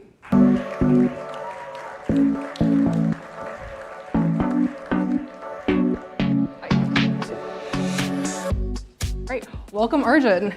So I want to start with something. You became co-CEO of Kraken in November, and you gave an interview to Semaphore, and you mentioned in it something that surprised me when you were asked kind of what led to the transition to you becoming the co-CEO with Jesse Powell, the co-founder, deciding that they wanted you to lead the business. You said, quote, Jesse said that he wanted you to run it in the quantitative way that you've always run your organizations, the very transparent and micromanaging way that you run your organizations. Micromanaging, if you check on Indeed.com or Glassdoor, is typically not considered a positive attribute, but in this sense, he seemed to think it was. And then, you know, with the way that I think about it, at least Ray Dalio has written about transparency in his books and radical transparency, and that was the first thing I thought of. So can you dive a little deeper about what that means, micromanaging, and what that actually looks like within Kraken? Yeah, so I think generally it's considered negative because when I was working at Yahoo, like Marissa Mayer was considered a micromanager, and so we would line up basically like in a school bus line, trying to get to the office and get like a UI UX approved, and so I would say like that's the epitome of sort of a nightmare. When we say micromanage, it's just mostly just playing the field in the game. So if you are managing any asset or product, what you typically see is folks get further and further away from what the product looks like, what the customers do. And I think when you can't play the game on the field and you can't understand the context or empathize with what's happening with the people that are serving the customers or the clients, then you lose sight of how to lead the company. So a lot of it was just understanding, like at a quantitative level, what's happening, at a qualitative what's happening, and then how can you enable the teams. Okay, so it's about you being closer to your employees, like you're putting yourself on the product level, not necessarily you're going, and I mean, Dalio in his book says you have to be willing to shoot the people you love. It's not that kind of radical transparency. Yeah, I don't think I would shoot the people I love. But I think it's more, each team, each context, each product is different. So taking a step back, you know, I was an entrepreneur for a lot of failed companies, and so you kind of learn along the way what works, what doesn't. And then as we moved forward and we were successful, especially in games, which is one of the companies that I ran, for mobile and social gaming, it's kind of a war zone, and you gotta build products for your customers that I like to say that are whimsical. You kind of have to have those moments that people get excited about. And so you fast forward all of the infrastructure you build in order to make that happen for, you know, financial services that are technically boring, but you want someone who holds an app in their hand or comes to a website to use the product that feels good. They feel enabled and they feel like they can win in some cases. And so, like, I would like to see our customers smile while they have their app in the hand, no matter what they have. I'm going to pull out another quote because you are online as a tech CEO. You tweeted out, I think in January or February, so this would have been timeline for folks. It was about 2 weeks before Jamie Dimon had his like hot mic moment. He was recorded with the leaked audio using expletives, telling people to return to work. You tweeted out, yes, we're 100% working from our office at home. Why have you taken, like, right, the logic between on at least working in office is it's higher productivity, but you've taken a different stance on that? Or is there different numbers? Like, why have you taken that particular stance? I just don't think there's a perfect model. If you are on the factory floor, of course you can't work from home. So in our portfolio at Tribe Capital, we have a set of companies that do production in biopharma and production for robots. And it's just a production company. And so you got to be there on the floor, and you just have to be there. And so to understand from brainstorming to instrumentation to production, that makes sense. But as a capital allocator, you're always interviewing people, you're always meeting people, so you're on the go. The job is more naturally remote. And then when you think about building software, depending on what you're building, you're going to be spending time either with your team brainstorming. So I'd actually say that if you segment what people do at any given stage, 0 to 1, you're brainstorming, you're with people. Once you get a product out to scale, you're starting to add more functionalities. That becomes much more remote and repetitive. And as you're scaling other parts of the, your product, as we do at Kraken, we're 100% fully remote. Most people are working from home for our product, our engineering and design team. But the first new products that we build, all those teams are, we're in a garage, we're in an apartment building. It doesn't matter. We're just trying to get things out as quickly as possible. So it just depends on what the context. And then the last piece is like, yeah, if you have customers, you are sitting with them, you do have an office. So we do have offices in Dublin, London. We have offices here in DC. So it just depends on the context of the business. I think having a post-World War II construct for everything doesn't make sense when we've built over the last 40 years every single type of workflow asynchronous product that just makes us faster. Got it. So different stages of product, different needs equals maybe work from home, maybe from the office. I mean, you're here, so you're like with people. Yes. So it makes sense that you're going to be within an environment. But if you're on the go, you're reporting, you're like talking to sources, you may or may not be in person, and the office construct might not make the most sense. Yeah, I definitely work more not in office anymore. So relatively recently, like Kraken announced a $1.5 billion acquisition of NinjaTrader. This was a big deal because this was one of the biggest this was the biggest actually acquisition by a crypto company in terms that was complete, that will be completed, we'll see, ever. And then the second part is that for you guys at least, NinjaTrader wasn't just a crypto company, it was derivatives of all kind. Would that deal have been done in the Biden administration? It's hard for me to, well, I wasn't there, so I can't speak to like what I wouldn't have done while I was there. I think there's two ways to look at it. One is the overall regulatory environment worldwide, not just in the United States, has generally become more favorable. So I do think that M&A became a part of that DNA. But before Trump was elected, and I was coming on board officially, but even unofficially as I was spending more time there, the first thing I was thinking about was M&A into traditional finance and how to bridge the gap between centralized finance of crypto, DeFi, and traditional finance, and how to bridge the gap for a customer. I think the biggest issue, probably on both sides, even on the regulatory side, is you use the word crypto, you use the word stablecoin. It's like using IMAP, SMTP, POP3 from the past, and no one knows what it means. And so I think having a human element of why a stablecoin yield is really important for individuals in emerging markets is a priority. Why we can bring down the cost of remittances spread from 7 to 1 to 25 basis points should be a part of the conversation. And that's what crypto enables. And so when we were thinking about what are the steps we want to take at Kraken moving forward, is that we have our exchange layer, our liquidity layer, our technology layer. What else can it enable? And so one of my goals at Kraken over the next 10 years is how do we just get more free products out there for the underbanked? How do we get more free products out there for the average consumer that enable crypto, where the monetization layer isn't a part of the overall value proposition? Right, but it's also outside of crypto as well that you're looking at. It's not outside of crypto. It's crypto enables us to be able to build those products, even if it's in traditional finance. Right. There's rumors on the street that you're also kind of in a battle, so to speak, about buying a potential other asset. You're very open to M&A. Deribit So another kind of derivatives crypto business. Coinbase is reportedly in talks to also acquire them for to $4 to $5 billion. So this would be huge, huge, huge, huge deal. And I'm wondering, like, why now? And then also, like, are you still in that conversation?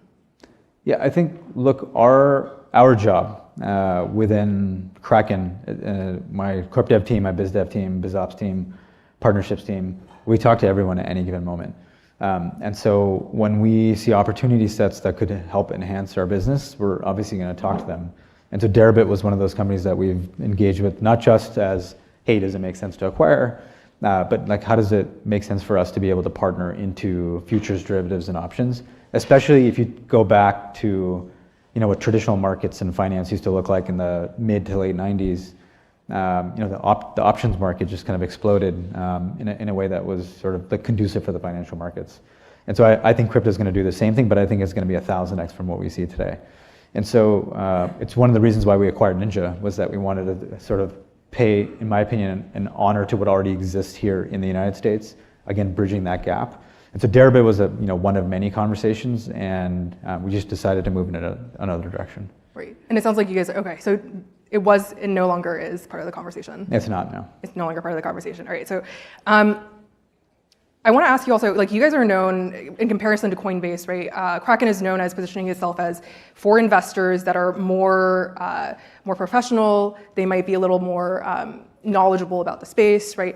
And so one thing that struck me is you guys have market share. You grew rapidly last year. You have market share in the US and in Europe. But you guys aren't in New York City because you don't have the BIT license, and Jesse previously took a stance against that. And I'm curious, is that something that's going to change? Are you looking to get into New York City? Yeah, so I think taking a step back, the most important thing that we care about is servicing our customers and clients. And the reason I use those two is that a lot of our professional traders are our clients. And then as we build out more products that are, again, cheaper, better, faster in terms of payments, then we think of them as customers. And so in order to service those customers across the board, we will be looking into expanding into all markets, including, like, New York. I think of it as a market. Okay. So at some point we'll think about what it means to re-enter there. But that would be from an exchange perspective versus a typical product perspective. So those are different products that we have from a regulatory environment. So the answer is yes, we'll be looking at New York. Okay, BIT licenses maybe? I don't know if it'll be BIT license related. It's going to be related to the next set of products. And depending on what that product is, New York is more amenable. Okay, very mysterious.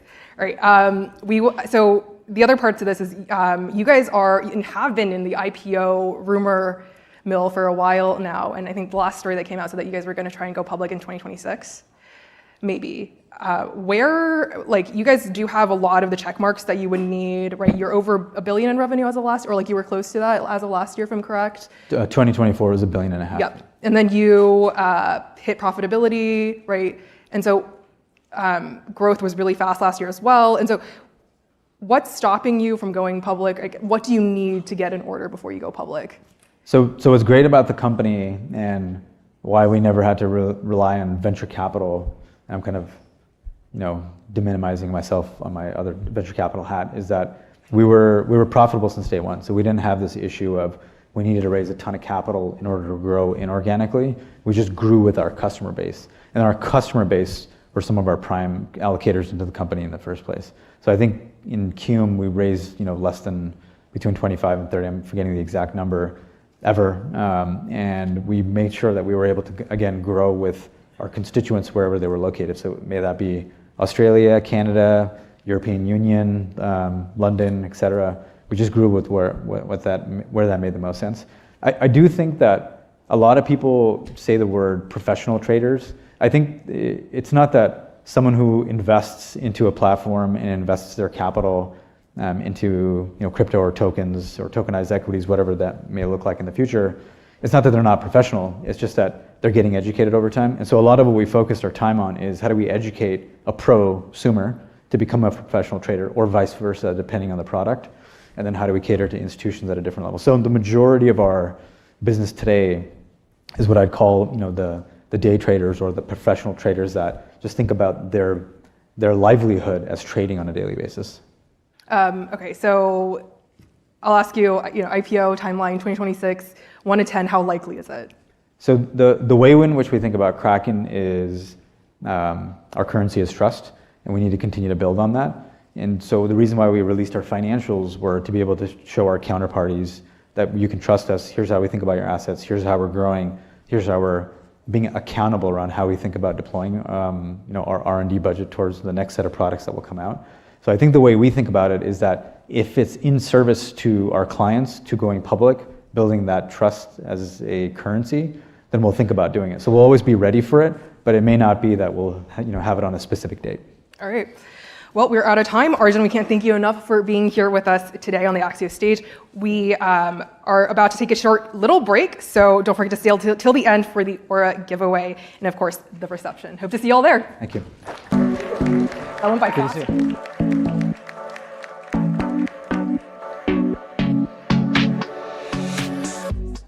Welcoming back Nicholas Johnston.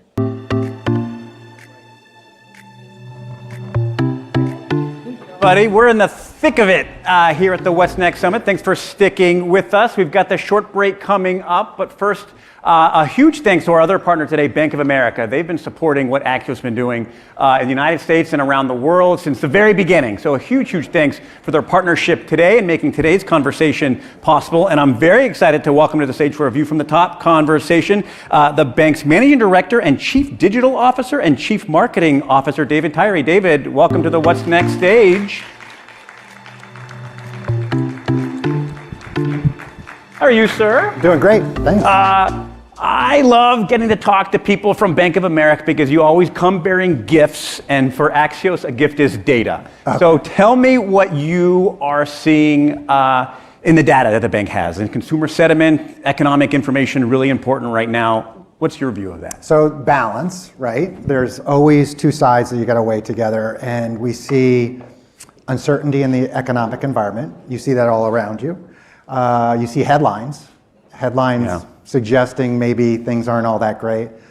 But Bank of America's got 79 million customers, and we get to take a look at all of their behavior, and their payment behavior doesn't represent what's happening over on this side. So on a payment side, our customers are paying out, using their money.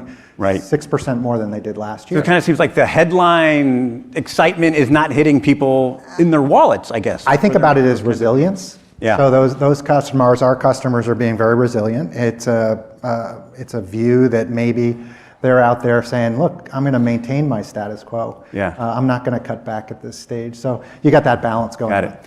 You have a big remit at the bank. Let's start on the digital side first. Talk a little bit about digital transformation, like what it's been like on the 6-year journey you've been on. Yeah, well, we've been on a journey on digital for a long, long time. I joined the digital team about 6 or 7 years ago on it, and it was a kind of a tipping point for us because the behavior of consumers hadn't gone all the way over to everything is digital on that side. Now it's the front door. Right? Unscripted, how many customer interactions, I said around 79 million customers, how many customer interactions do you think we have at the bank a year? So that means, and I'll qualify those, people who call us, visit us, or log in to us. A lot. Hundreds of Anybody want to give me billions of them? 10 billion. Okay. 97% are digital. Right. So we have now changed behavior, which is when you talk about bank, it's not go visit a branch and things. Those are still super important, but the front door is our digital offering. What is that meant for how the bank operates, or is that even a dense question? When it goes from 97% almost entirely digital, how do you think about the bank's relationship then with all those? Well, the good news is there was no big transformation that was needed because we always start with the customer and what's important to the customer. There's always basics in our business, which is it's 3 things. No matter what cycle we're in technology, I'm sure we'll talk about AI and those things. We're talking about 7 years ago. It's ease, convenience, and safety. That's what consumers are looking for. And so the question becomes, how do you apply technology to make things easier? Well, I gave you a mobile app. You don't have to go to a PC.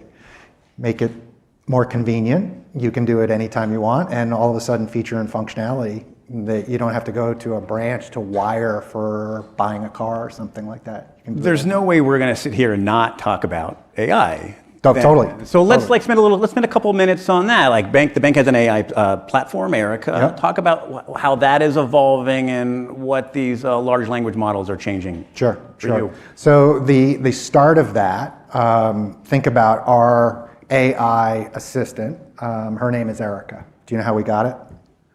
This is genius marketing. all from your mind, right? We took the A and the M off the beginning. America, Erica. So that's, Brilliant. That's the brilliance behind it. So we have Erica that's been out there for about 7 years at this stage, and it started long before a lot of the hype started on that side. And it was based on making things easier, more convenient, and safer. We took patterns and looked at how many times people have to search and what it took to search for things, and we turned it into an assistant at that stage. And then you start getting into the different models that are there, and we start tuning, and all of a sudden in our own properties across all of the product and services we have what we think is one of the best assistants for banking. 7 years technologically is an eternity from when it started to where we are now. Like, how has that capability improved, and what's just over the horizon? Oh, it's a logarithmic bar, and especially in the world of AI at this stage. You know, it was pretty flatlining there when it wasn't in the big public domain, and there weren't big companies making headlines with it. At this stage, it's moving so fast it's hard to catch up with, right? I think my personal opinion is that, you know, we're still in that hype cycle. Every technology has its hype cycle, then it drops down, people go, that's not really what it could. And then all of a sudden you start seeing practical applications, it starts going up, and then all of a sudden it has business impact on it, and then it's like wildfire. I think we're kind of in that, you know, that we're over the hype part, and we're going to start figuring it out. Hard to pinpoint, but we're still in that hype cycle. And, you know, I've noticed over the last 2 years that there's starting to become many more practical applications that you and I would be using in our daily lives. Right, and that's where like the real business and that's now we're starting to venture into the world where people are going, oh, okay, I see that. Let me apply it here. And this has real benefit to the company and to the customers that you've got. And that's where I think it's going to get supercharged. Let's switch hats here. Take off the digital hat, put on the marketing hat. This is a fun thing to talk about. They're actually one and the same. Well, we'll keep them both on then. Sports partnerships. Tell me a little bit about how you view that and how it's important to the business. Yeah, Bank of America, it's an amazing place to work. You know, we're banking roughly 1 out of every 2 American households that are out there. And what's paramount for us is to be center to culture, right? And when you think about the culture today, sport is a big thing. And so when we look at it from how are we going to engage customers, we said, let's put a bet on the fact that we can go out and partner, not sponsor. The word sponsorship of these is outlawed. Not knowingly. It's partners. And the difference between that is that when we look to do a partnership, we have 3 litmus tests. Test number 1 is, will this yield business impact to us? Right. Test 2, will it have an economic impact in the communities that we serve? And litmus test number 3, is it going to add some excitement into the 215,000 people that work at Bank of America? Right. And so a great example of that was last year, we became the first sponsor after 38 years for the Boston Marathon. So John Hancock had Boston Marathon for 38 years, turned it into one of the most legendary events that is out there, just a spiritual type event if you've ever been around it. And one of the things they always did was raise money for different causes on that side. And so we took over. The most they ever raised was $30 million. Last year we raised $72 million. Right. So, you know, we put our money where our mouth is to say, look, we're going to do this to actually benefit the communities that. I want to take another step back.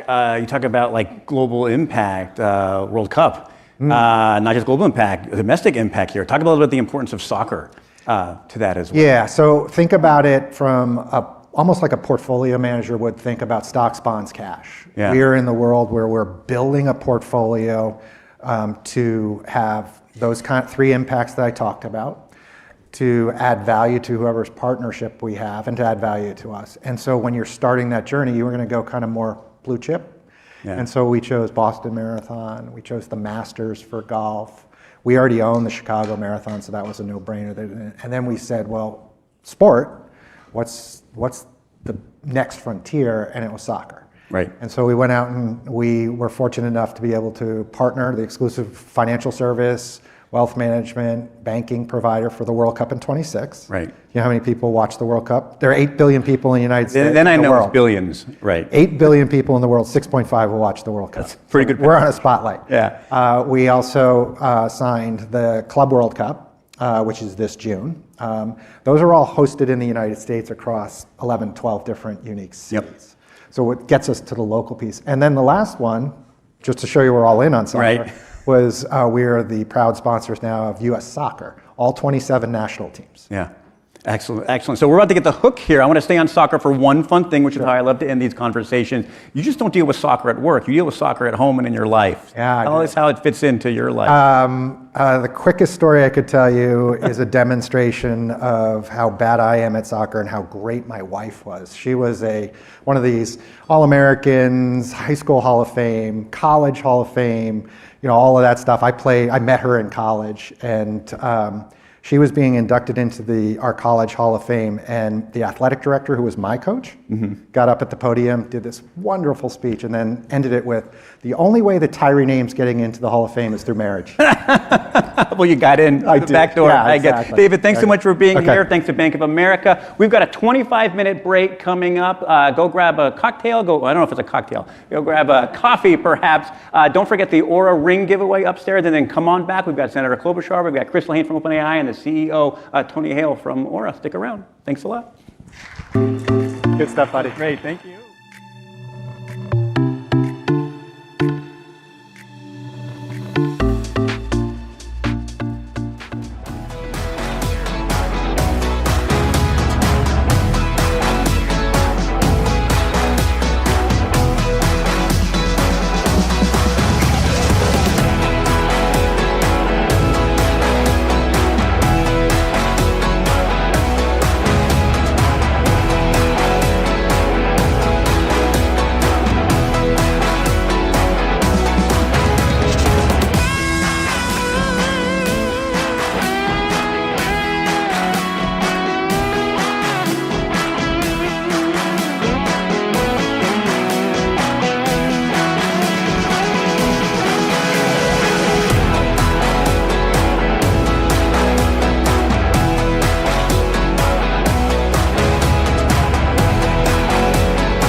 Please grab a seat. The show will begin momentarily.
Please grab a seat.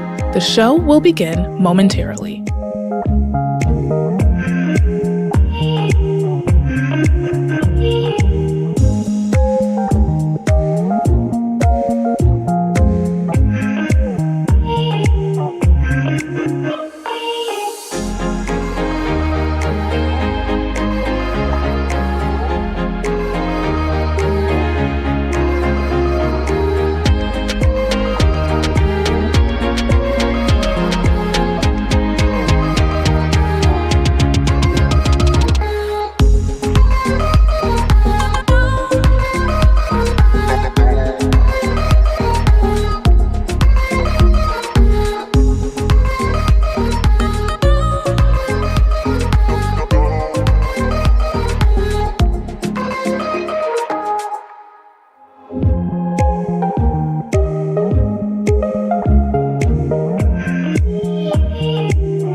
welcoming to the stage Axios Pro Tech Policy Reporter, Ashley Gold.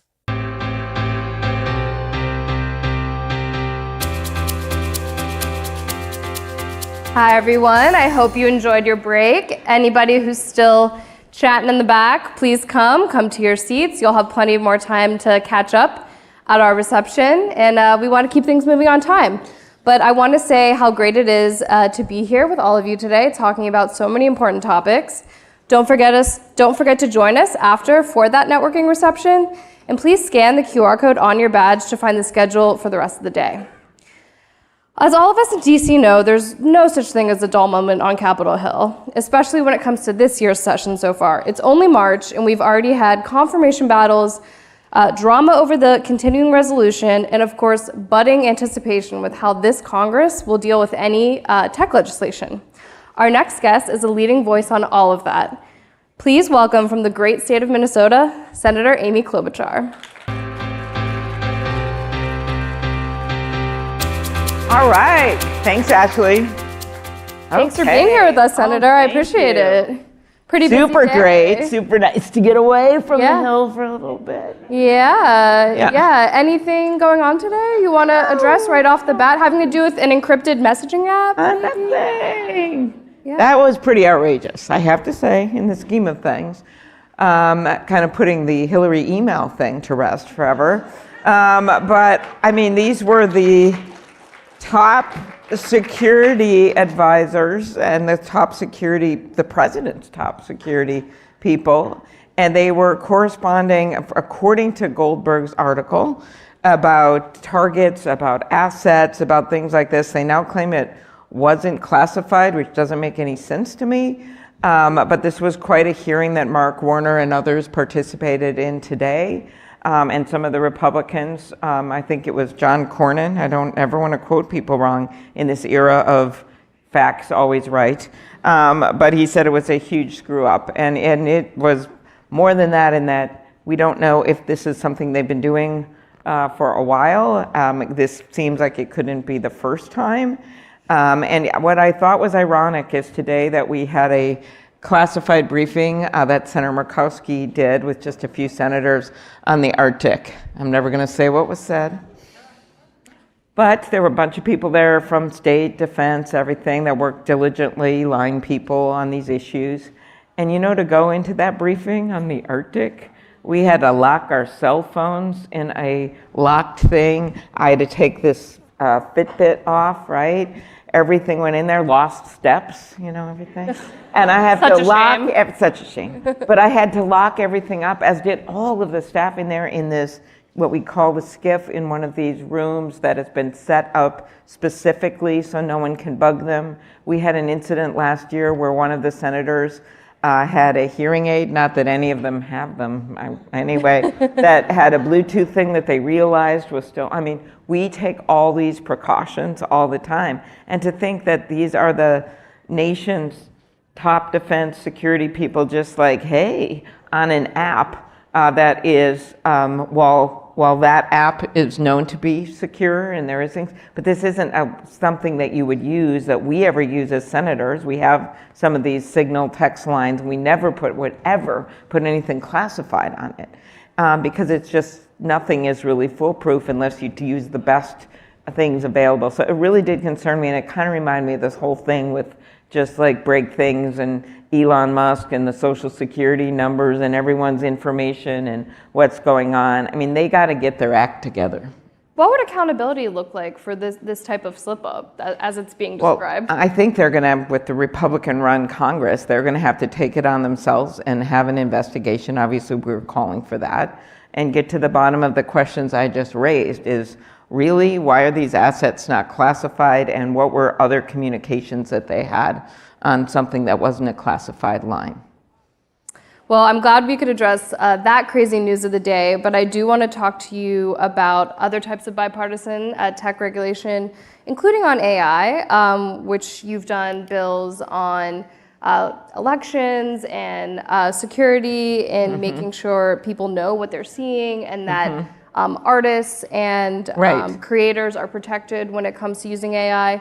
So in general, what do you think of the Trump administration's shift away from sort of a tone of focusing on safety to sort of innovation first, let's just move and go? So I want to start with my favorite quote on AI, which is a David Brooks quote, which he said, "The people in AI seem to be experiencing radically different brain states all at once. I found it incredibly hard to write about AI," he said, "because it is literally unknowable whether this technology is leading us to heaven or hell." So we want it to lead us to heaven. As someone as the Mayo Clinic in their home state and works on rare disease issues, I mean, there is so much promise here with AI. But to do it right, we need to have some rules of the road in place. And if America wants to lead as we are and as we can do in the future, I think one of the lessons we've learned from some of the other tech debacles is that let's put these rules of the road in place that work. Senator Thune and I, he happens to be the majority leader now, so that's good.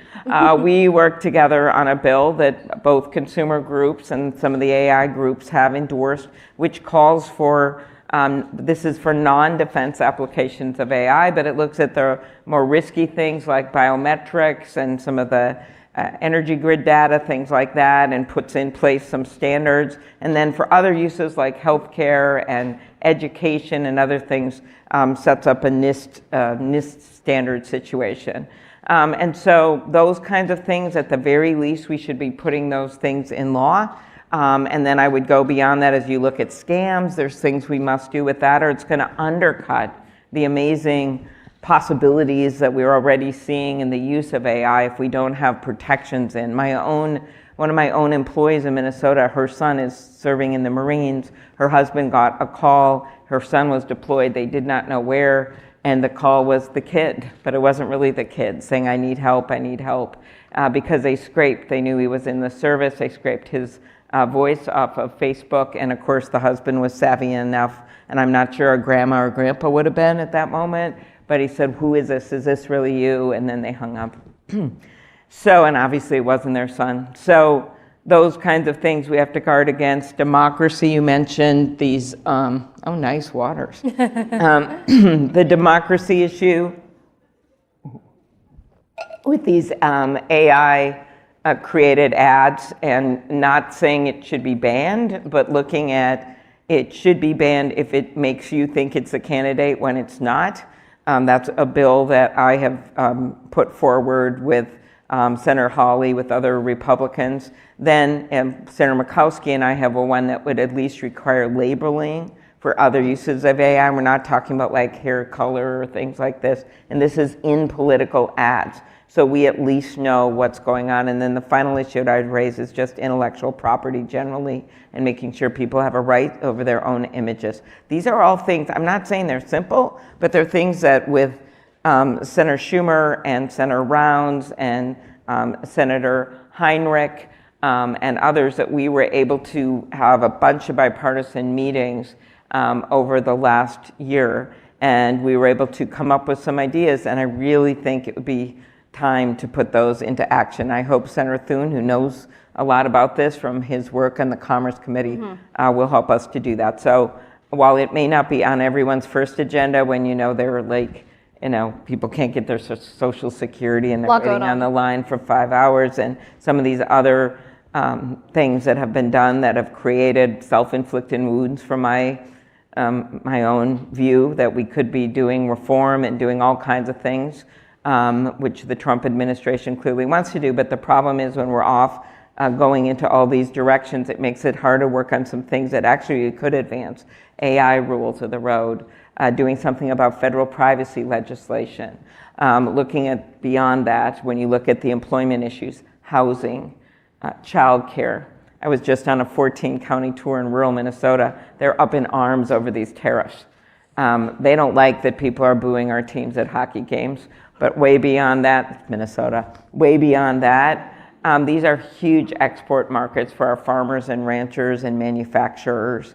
And so this is a lot of headwinds coming at rural America right now. So I hope that we can see some stabilization of the economy so that we can move forward on the challenges that are right in front of us.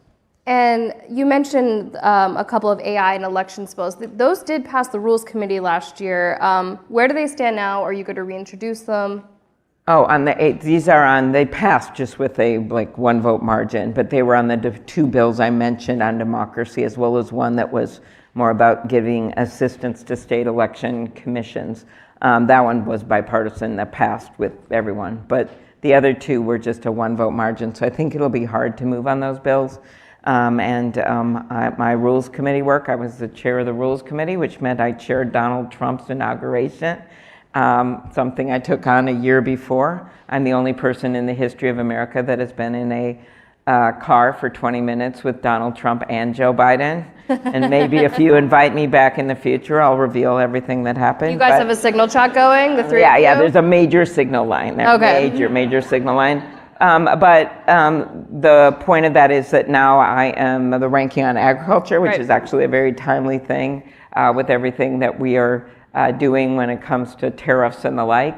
But my job was taken over by Mitch McConnell. That's where he went. So I always remind the senators when they come up to me about some rules issue relating to the Senate, I was always the mom. And I was always helping them with entrances and milk and everything on the floor. And I'm like, Mom's taking a break. So not your job anymore. You go talk to Mitch now. Yeah. But that is the issue of where that is right now. So he was vehemently opposed to advancing those bills. So he especially, not all Republicans, some of them were. So it makes me think it would be hard to move those bills on that committee. Mm-hmm. And you've been doing bipartisan tech legislation for years. I mean, we had the Honest Ads Act, which you worked on with Senator McCain and Lindsey Graham, who still kept on it. Mm-hmm. And you've been trying to get these bills passed for years since we really started talking about social media and its role in democracy. What are some lessons you've learned from dealing with tech lobbyists over the years, and how has it sort of changed your tactics? Hey out there. I'm kidding. Okay, so I think that it's sad that we haven't gotten some of these things done. I think if some of the tech companies were maybe honest about this, if they could roll back time, they might have wished that they hadn't at first opposed a federal privacy law, so we don't have a patchwork of laws, and now we're here with a lot of people wanting to get it done, but it's harder to do. I think that when you look at the fentanyl problem online, about 1/3 of the cases of kids are getting hooked, or they're having a one moment time where they try to think they're getting a Percocet and then they get something laced with fentanyl and they die, and all those lawsuits coming out of that. Or if they would have known what would have been happening with online porn, and that Take It Down bill was the bill that the president in the State of the Union, that was my bill with Ted Cruz, it's Cruz Klobuchar, that he commended Melania on for endorsing, which we appreciated that she endorsed it. All of these things are coming about from things that could have not had to have happened if there had been some stricter rules put in place on kids and on drugs being sold on the internet. In the words of our former DEA, had the cartels in Mexico and China have basically harnessed the internet for the purpose of selling fentanyl. So I don't know why there is still opposition. Some of the bills I mentioned, they are supporting, but I think we would be much better off if we come forward, and I've told this to both the former presidents as well as President Trump, in coming forward with a package of bipartisan bills to put in place. And that includes, of course, some of the antitrust bills and the like. I don't think it would one bit destroy these companies. I think it might even make them, it would make them more responsible. It would make our society better. It would help tech to go back to the glory of popularity that it once was, if we had ways for moms and dads to protect their kids on the internet. So I haven't given up on dealing with it. I do know it's an incredibly strong and tough lobby. We have passed some of the bills I just mentioned in the Senate, but not in the House. Some of the bigger bills, I call them, on not self-preferencing, the bill I have with Senator Grassley, that did pass out of judiciary, as you have pointed out, but it just gets ground down by the tech companies. They have a lot of power. I think that's actually waning a bit. Despite everything you read in the news, I think that there's a lot of parents and families that are really upset, and consumers, with what's going on.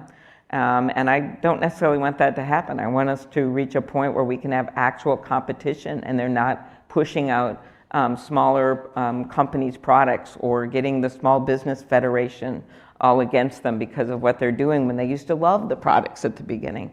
So that is, I will not give up on this work. I think we've actually quietly been gaining some support. I'm not naive about what would be hard to pass in this Congress, but Senator Grassley and I just recently talked about our bill.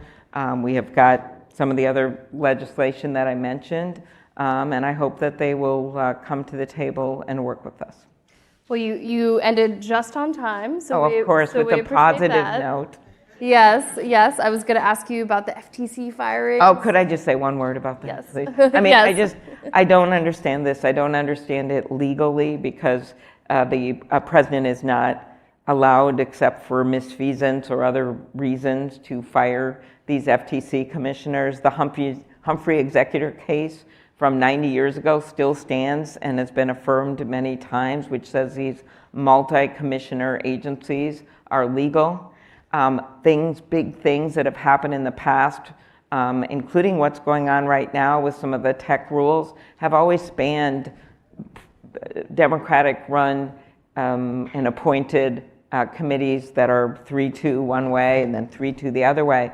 But the virtue of the FTC has been there has been some bipartisan work, and it's helped consumers. $330 million that was collected just last year from scams.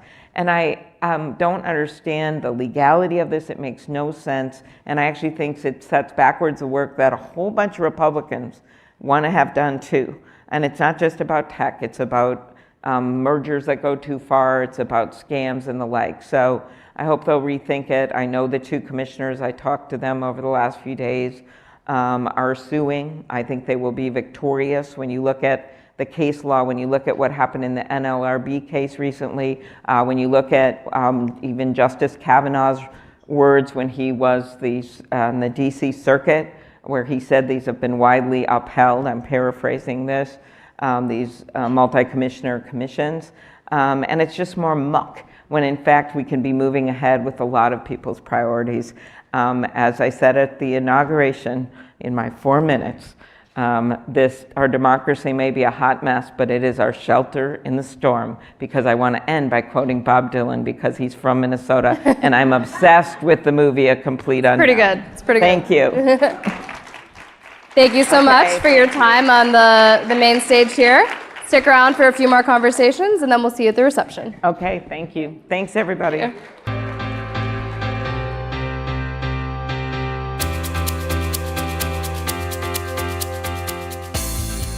Introducing to the stage Axios Chief Technology Correspondent, Ina Fried.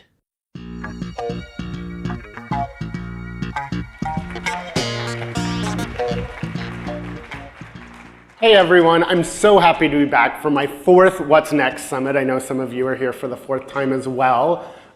We've been talking a lot about AI already today, and we're going to be doing that some more. I'd also like to make a quick plug for our upcoming AI summits. Last year we did 2. This year we're doing 3. So we will be in New York on June 4th. We will be back here in DC on September 16th. And then in December 4th, we'll be in my hometown, San Francisco. If you want to get more info on any of these events, you can just email events@axios.com. We'd love to have you all in the audience. And also, if you don't get my daily newsletter, I write Axios AI Plus. It's free. It's in your inbox. Just go to axios.com/newsletters, and you can sign up for that or anything else. And for our next interview, I'm going to pivot to the area I spend most of my time writing about, AI, and I'm very excited to be joined by Chris Lehane from OpenAI, who heads up their policy work. Please welcome Chris.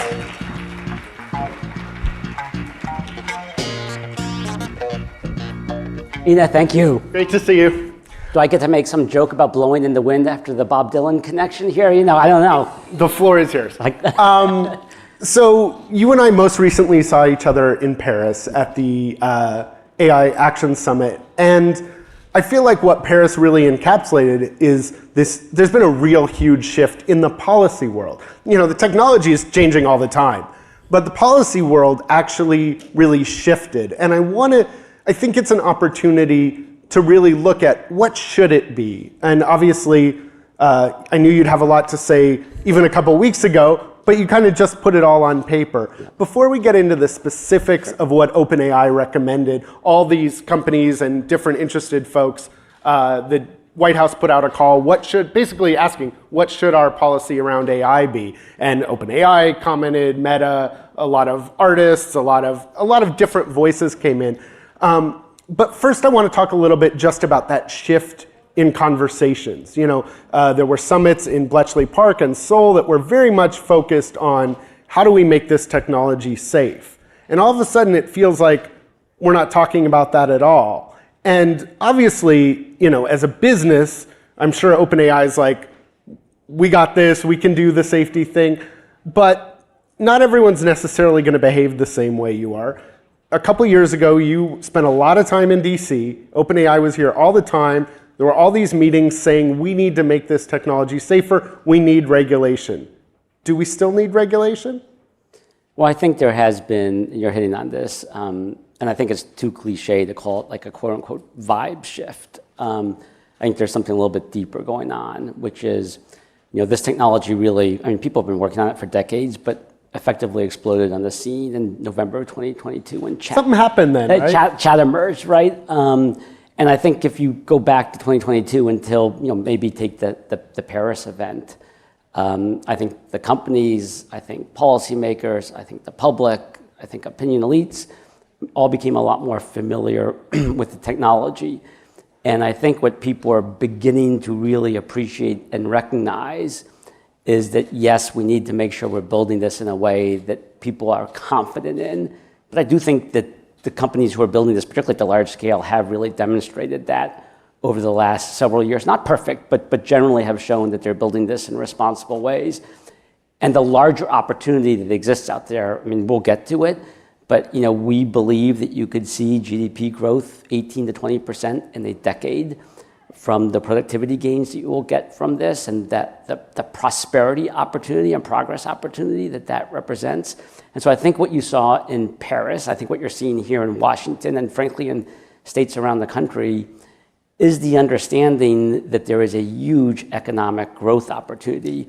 And can we get that right? Because if we get that right, that unlocks an awful lot of things. And even if we accept all that just at face value, it seems to me that there's not a guarantee. There's all the specifics that Senator Klobuchar was just going into, but we don't have federal legislation over most of this. And you're saying, yes, a lot of the companies, people have more confidence. Let's take that at face value and assume people are more confident in the companies. I'm not sure that's true, but let's take it for a moment. You have companies like Meta that are putting their tools out into the world for anyone to use. How does safety happen in a world that has tremendous OpenAI technologies that anyone can use absent legislation? Well, I think maybe reverse a little bit, which is there are a lot of laws that already do apply. I think that's one of the things that people have become more aware of and cognizant of, that we do live in a legal law-based society. There is a lot of legislation out there. There are a lot of regulations that already just basically apply to how people, companies, products are introduced into the world. Again, I think that there was a growing understanding and recognition of that. And then also, I think, a growing recognition and understanding that we do need to make sure that we are leading as a country on the innovation, and how you think about that from a US competitiveness perspective. So I think that is now infusing a lot of the conversation. And there's really two prongs there, right? One is, how do we ensure that this is US-led so that the US benefits from the economic prosperity? And then the question of who participates in that, I think a very real and important question and part of the conversation that does need to take place. And then secondly, that we are in a real race and a real competition with the communist-led People's Republic of China. And that is a game that is very much on. Earlier speakers talked about the capabilities coming out of China. We can have a discussion about how and where they got those from. But at the end of the day, they have very, very, very impressive capabilities. And the competition between those two entities and whoever ends up prevailing on that is going to have a huge impact on what our world looks like. And so when you start to talk about regulations and how we think about this, I think it's a little bit of what altitude are you taking that at, and what are you really looking to solve for from an output perspective? And I do want to get more specific. I purposely started out with regulations broadly, but obviously, even when you guys were calling for regulation, you always wanted certain types of regulation in certain areas, and were not in favor of broad regulations that would prevent you from competing with China? It was already clear it was going to be a race with China in the last administration. That's right. And I think another aspect of this that I think that has evolved, just to push on this a little bit, is people beginning to understand that there are also different players in this, right? There's the big frontier models, of which something like an OpenAI is. Then there's the developers and who are building stuff. Then there's the users. And within all of that, and you and I were talking backstage about historical analogies and which ones you want to pick from. But whenever we've gone through big transitions, having to think where you're allocating the responsibility, because there's different actors on this. And my favorite historical analogy for this, or my two favorite, is this is like electricity, or this is like the transistor. Those were usually transformative, but where responsibility fell was different. And even different within those stacks. So where, broadly speaking, one of the big debates is, do we regulate frontier models? Do we regulate the use case? Europe went more heavily over one. It seems to me like the US hasn't done either. I generally don't give out my magic wand, especially this early. Oh, you're coming early. I'm coming early with the magic wand. What is one piece of significant legislation that OpenAI that you would like to see? So we have endorsed any number of pieces of legislation, including you had Senator Klobuchar up here just beforehand. And there are various bills in Congress dealing with... But what would make us safer? So I'll answer that question really specifically. I think what most people in this country want when it comes to AI is not necessarily dealing with the stuff that folks maybe in this room are talking about and that you're getting at. It is like the basic things. How are we thinking about protecting kids? We've done a ton and have supported a ton on CSAM and putting children's protections in place. How do we think about deep fakes and building things in like effectively watermarks, C2PA standards? Like those are, and then deep fake legislation, particularly if it's impacting elections. Those are all things that we have come out and supported and endorsed. And I do think those are the areas that normal everyday people actually are concerned about on this. And they're equally concerned in making sure that they have the chance to participate in the opportunity. And then there's a couple of specifics that you called for in OpenAI in its policy recommendations, and they're pretty similar to others in the industry. One of the most controversial is the idea that you should be able to train AI systems on copyrighted material. Right now, that's a battle that's playing out in the court. Your company and others are saying, we think that's fair use. A lot of publishers and creative types are saying they don't. My sense, reading between the lines from what you and others said, is we like our position in court. What we'd really like is for us to explicitly have that right. Has OpenAI trained any models only on licensed data? So we use data that's appropriately accessible and available, right? We've been I understand very what you use in the models you have. Have you separately done any work to create one that's only material you've licensed? Well, you're asking the question then of what your legal definition of fair use is. So let's talk a little bit about that. So first of all, I think, and I'm pretty confident in this, that we, OpenAI, have done more partnerships with more media entities than anyone else. Full disclosure, including Axios. We have a deal with OpenAI. Yes, and we'll be doing a really interesting initiative in a couple different states with you all, but also a bunch of other publishers. Point two is fair use is in our Constitution. It is one of the differentiators that has always existed here in the United States, where when we created the Constitution, there was a belief that we needed to think about copyright and fair use in the context of how do you allow technological innovation to benefit the broader good of the country. We took a very different approach. No, I understand that. Than European countries. You're going to make that in court. You're going to make that argument in court, but you're also asking, correct me if I'm wrong, you would like either the executive or legislative branch to clarify that AI is included. What we asked for is that fair use be applied in the same way that in the mid-90s, when I had a lot more hair and was working on the Telco Act, working in the Clinton administration here, right, we made the argument that as technology evolved, and as it has done historically in this country, you continue to make sure that fair use evolves to match where that technology is going. But if you're signing all these licensing deals, which you are, including with us, why not build on top of what you've licensed and what's truly in the public domain? Not publicly accessible, but what's truly in the public domain. Why not build an engine and see what you can do with the technoloology? Because I think that's what we are currently doing, right? We currently use what is publicly accessible. That is your, plenty of it's copyright. You're making your particular part, right? We believe, and we believe that the law is on our side, and that there's a lot of other folks who are on our side. So if the law is on your side, why cut the content? And so what we argued for in the RFI is that you continue to apply fair use consistent with the way that the technology is evolving, right? And the analogy that we have used is that, in the United States, we created something called libraries. People were able to go into those libraries, they were able to take the books, they were able to read those books, and they were able to democratize knowledge that way. Now, they were not allowed to go into those libraries, take the book, remove the cover, put their own cover on, put their name on it, and sell it, right? What they Some were would able argue to do, that's what you and Meta are doing. We don't have time to get into all the... well, let me reverse. Is that what Axios is suggesting in our partnership?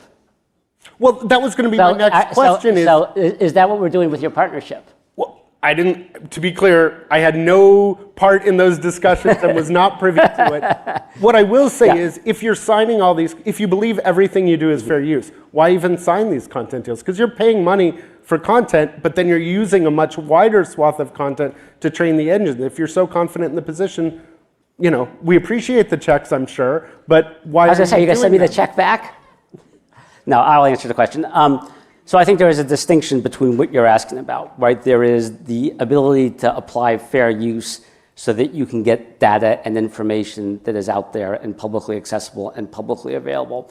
There's quite another thing when you're going to do a specific partnership to actually get entire pieces of content that is sourced to that particular entity. Sometimes revenue will go back based on that. Obviously, that's how some versions of search have worked. I think the way we do it really allows it to get attributed and go back to the publication.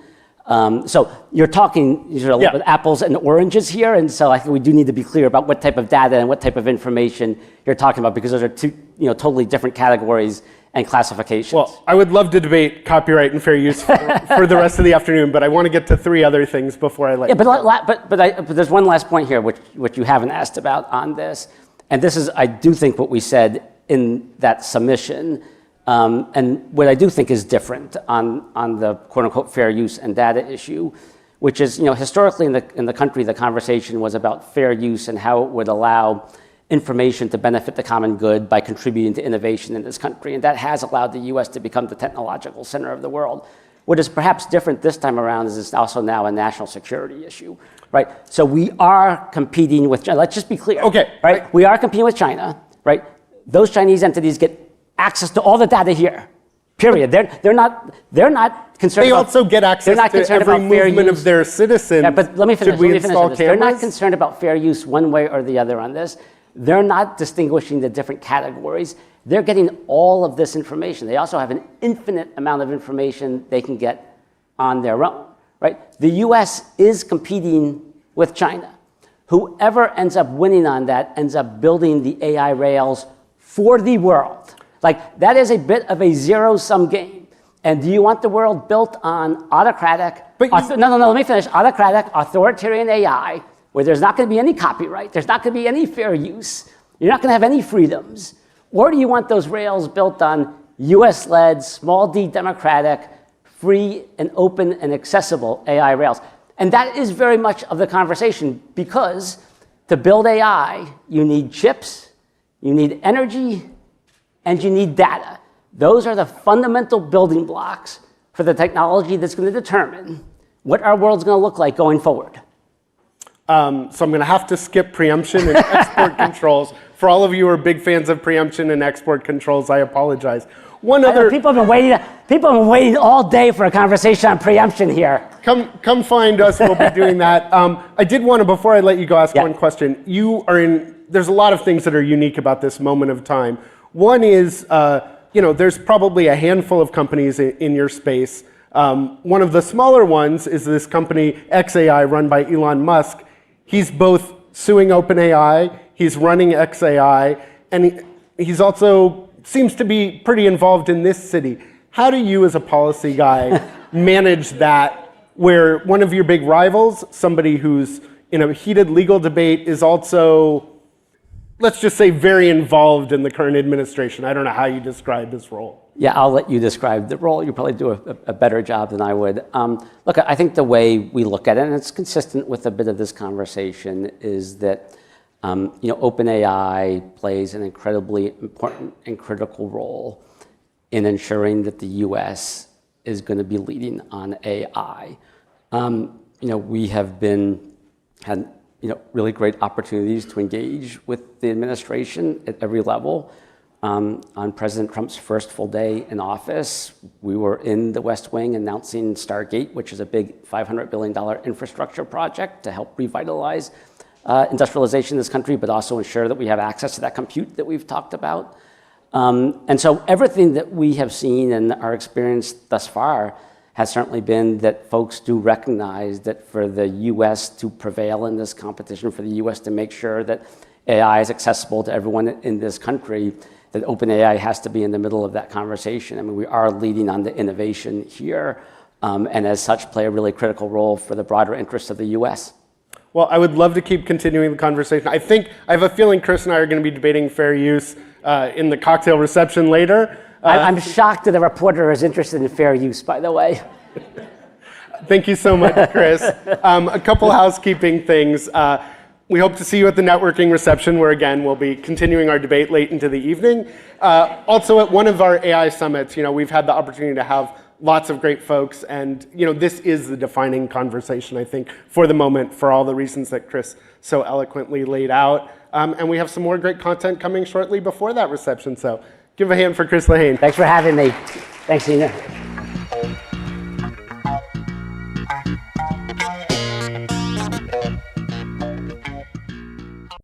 And now, introducing Axios senior economics reporter Courtney Brown.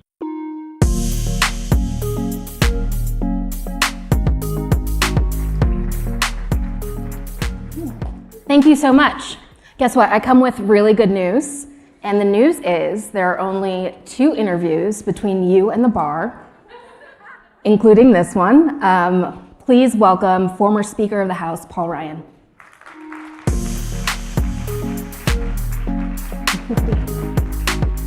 Hey, Courtney, how are you? Good to see you. Good to see you. Evening, afternoon. You have so many jobs, and I only have 15 minutes, so I'm just gonna list a few of them. And then we gotta start drinking, right? Yeah. Yeah, after that we can have a drink. You're on the board of Fox. You're vice chair at Teneo. You're a partner at a private equity investment firm. So you have a lot of face time with CEOs and people in the business world. And I want to know, what is it that Washington should know about the business sector that they don't know? Well, I don't know if they hear it. Uncertainty is what they don't like. Yeah. Teneo just did a survey of 700 CEOs representing $10 trillion in market cap. They do the survey every year. From last year to this year, it was a 32-point swing upwards in optimism, but the one sort of dark spot on it was tariff uncertainty. This was a survey in December. And now that tariff uncertainty is has a higher premium and has created a little more uncertainty. So business leaders want to plan, and they want to make sure that the bets they're going to make are going to pay off.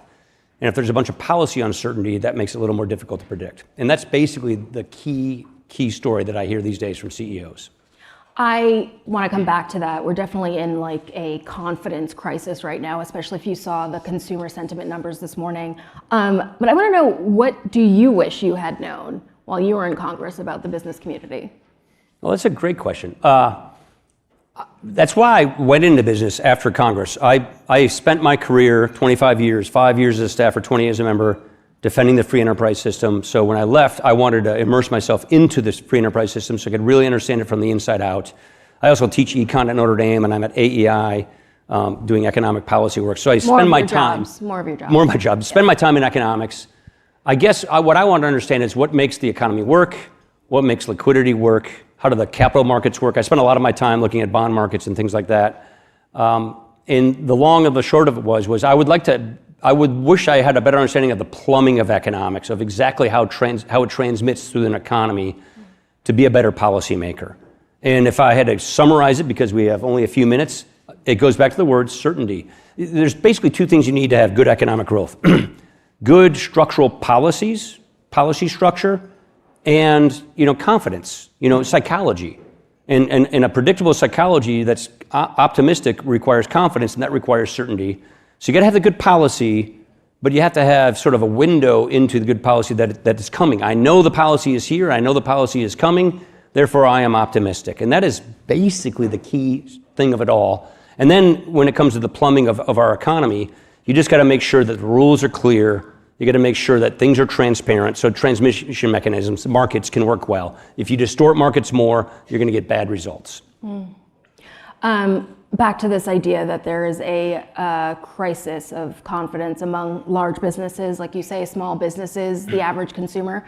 I think the textbook way that it works is you feel bad about the economy, you're worried about the economy, you're uncertain, you hold off on hiring if you're a consumer, maybe you hold off on spending, and that feeds through to an economic slowdown. But like, is that the way it works in real life? Like, are you hearing that businessmen are not hiring right now? No, they are. I think there's a difference between private markets and public markets. If you're worried about quarters like a public market, that's one thing. If you're private market, you have a longer term view. If I look at the policy arc right now, I see good things coming, good growth levers. I see hope. I think they're going to pass the tax bill, which I obviously am for doing that. I think good tax certainty is coming once they get that bill passed. Until they get that bill passed, it's uncertain, right? We have a 1-vote margin in the House. The regulatory certainty, deregulation or a better regulatory footprint, everyone believes it's coming, but that takes time. The Administrative Procedures Act, you got to put people in jobs. So the pro-growth stuff that people think are coming, that CEOs tell us in surveys that they believe is coming, is sort of second half of the year. The uncertain stuff is right now, that's the tariffs. Right. And we got this big date on April 2nd. So you have the uncertain stuff now, but the pro-growth stuff later, and so it's just a bit of a mixed message right now. Do you have plans on April 2nd? I mean, read the newspaper when I wake up, which I do online. So yes, the common denominator of all of the kind of shaky feelings that consumers and CEOs have is tariffs. And I guess I would like to ask you a question about 30 years ago, if I can. Okay. You were graduating from college, right? You majored in political science and economics. Do you remember learning anything about tariffs? And if so, what did you learn? I mean, I studied economics. Actually, my goal in life was to go to University of Chicago, get my PhD in economics. I wanted to be an economist. And then I ended up going to a think tank and then working for Jack Kemp and ended up running for Congress. So I kind of took a detour. But economics is what I always thought about. It's what I studied. But I came of age, I remember working for Kemp at our think tank, fighting for NAFTA, right. All these things. So I grew up a free trader. I'm not a MAGA Republican, as you probably know. I am more of a sort of classical liberal, free market, limited government, constitutional conservative, and not a populist. And I will concede, especially representing the Rust Belt, the first district of Wisconsin, selling free trade is really hard. I voted for every trade agreement I could. I chaired the Ways and Means Committee, which is in charge of the trade laws. It is bad politics, I'll tell you. I think it's better policy, but it's not good politics. I will concede protectionism and mercantilism is easier, better politics. So if populism is the thing, that's popular. I don't think it's good economics. I think, frankly, what they are trying to achieve, I hope on April 2nd we'll see more of a comprehensive worldview than just sort of the on-off, this, that tariff. I think that's in the offing. But when we were at Ways and Means, when I was speaker, we tried actually advancing the border adjustment tax.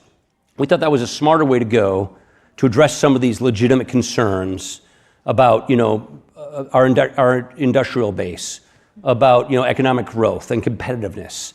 I think that's a better policy selection, personally, than tariffs and the retaliation that comes with that.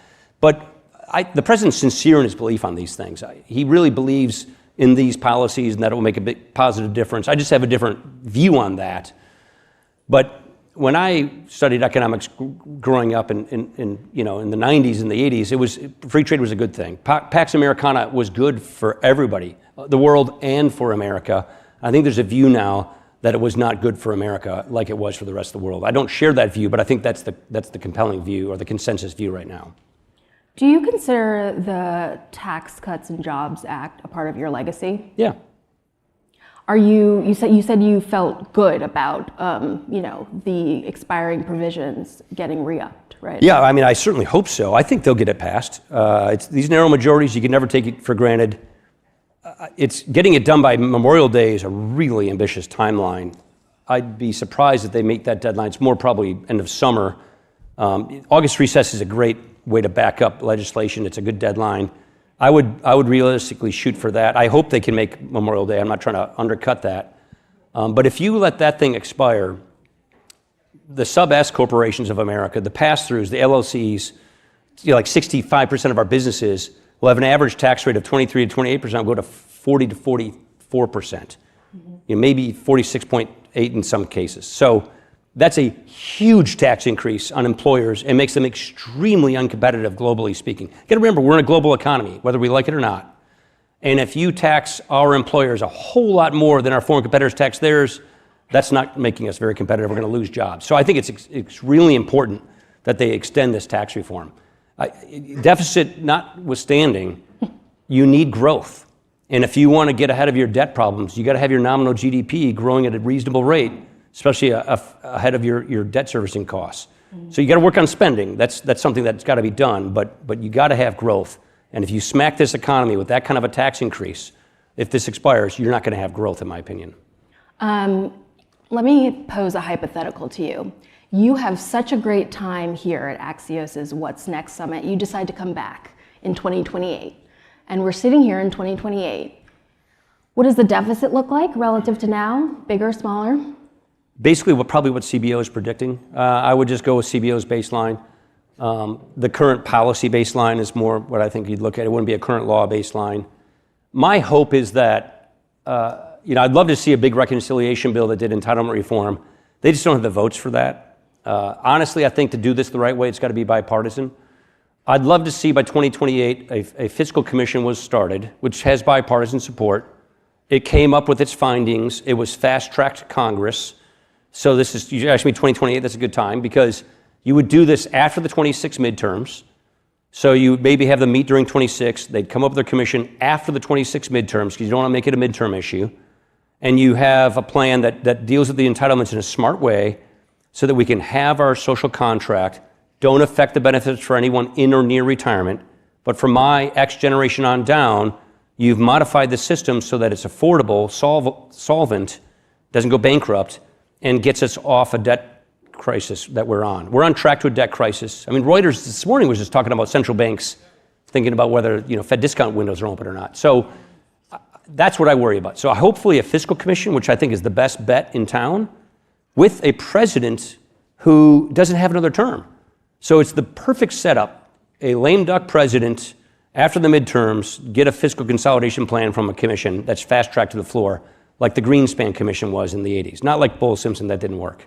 Yeah, because you were part of that, but you ultimately voted against it. Yeah, it didn't have any entitlement reforms, any healthcare entitlement reforms. Healthcare entitlements are the thing. Right. Plus, it gutted defense. So I had substantive reforms problems with it, but the point I'm trying to make is a structural point, which is that was an executive order. The last meeting we had in the hearing room we were in, saying thank you, nice working with you, good meeting you guys.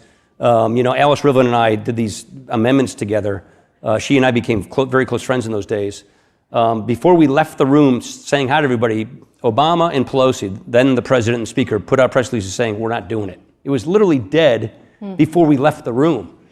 So you have to have a structural commission that actually is baked in to the process so that it cannot be filibustered or amended. It goes straight to the floor. And then, hopefully you have a president and one who's in his last term, pretty good legacy.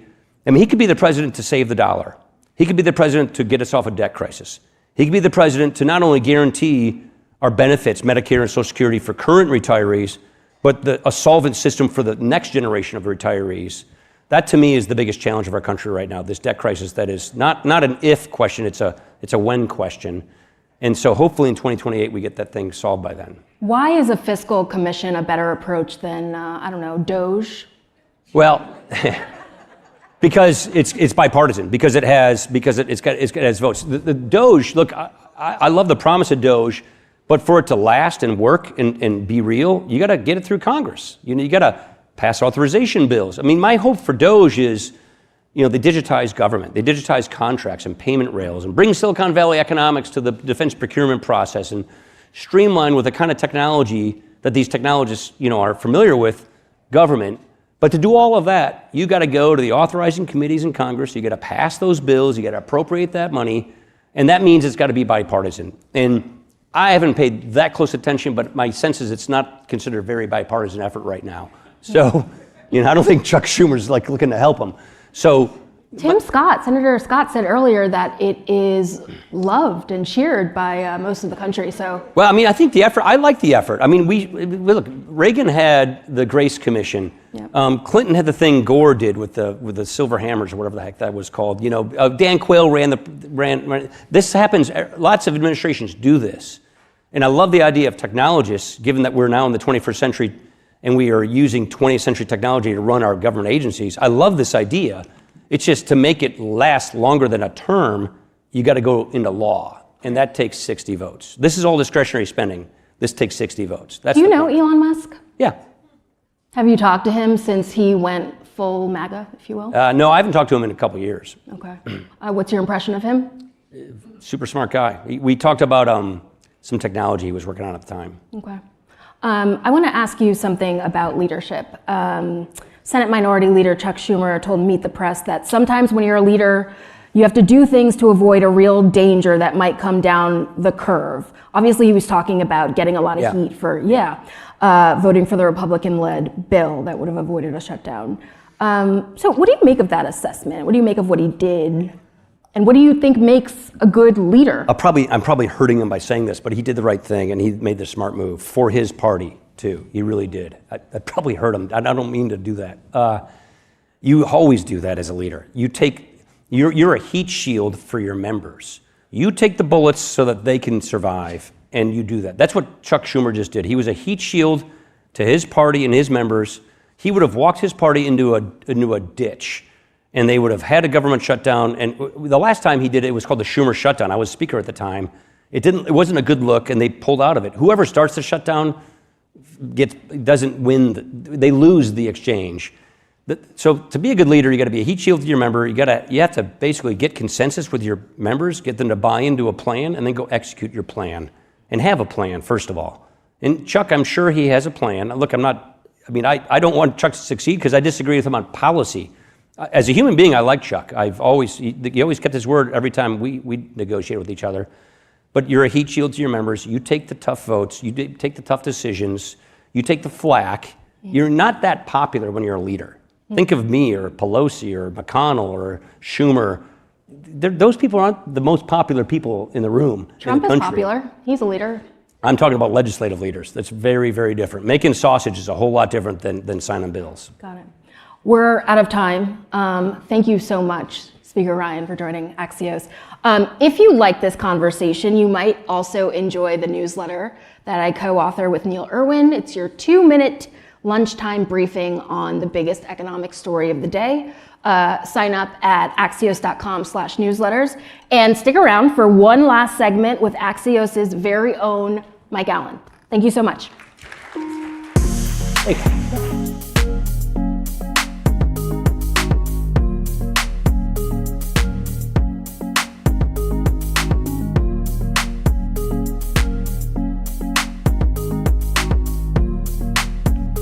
Thank you, Speaker. Thank you, Courtney. Crushed it. Before our big finish, I want to thank you very much for coming. I'm Mike Allen, co-founder of Axios. This is one of our favorite events of the year. It's the topics that we are passionate about 365 days a year. So thank you for joining. I want to thank the Axios events team led by Christian Burkhalter, who just thank you.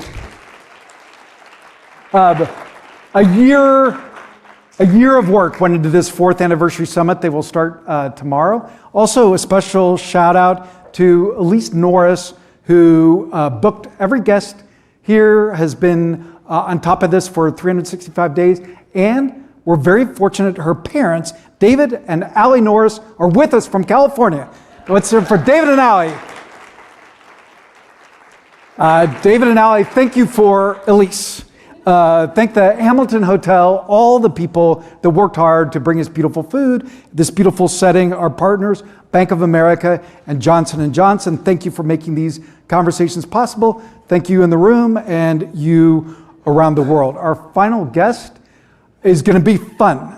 We've been having a good time backstage. We're going to finish with what's next in health tech. Tom Hale is the CEO of Aura. They make the Aura ring. I have on a double Aura ring at the moment. In just a second, we're going to take a look at my data. He's a member of its board. In December, Aura announced a raise with a valuation of $5.2 billion. Tom has 30 plus years of experience in tech consumer products. He's survived Harvard. He's on the board of Cars.com and Rocket Reach. Tom Hale, welcome to Axios.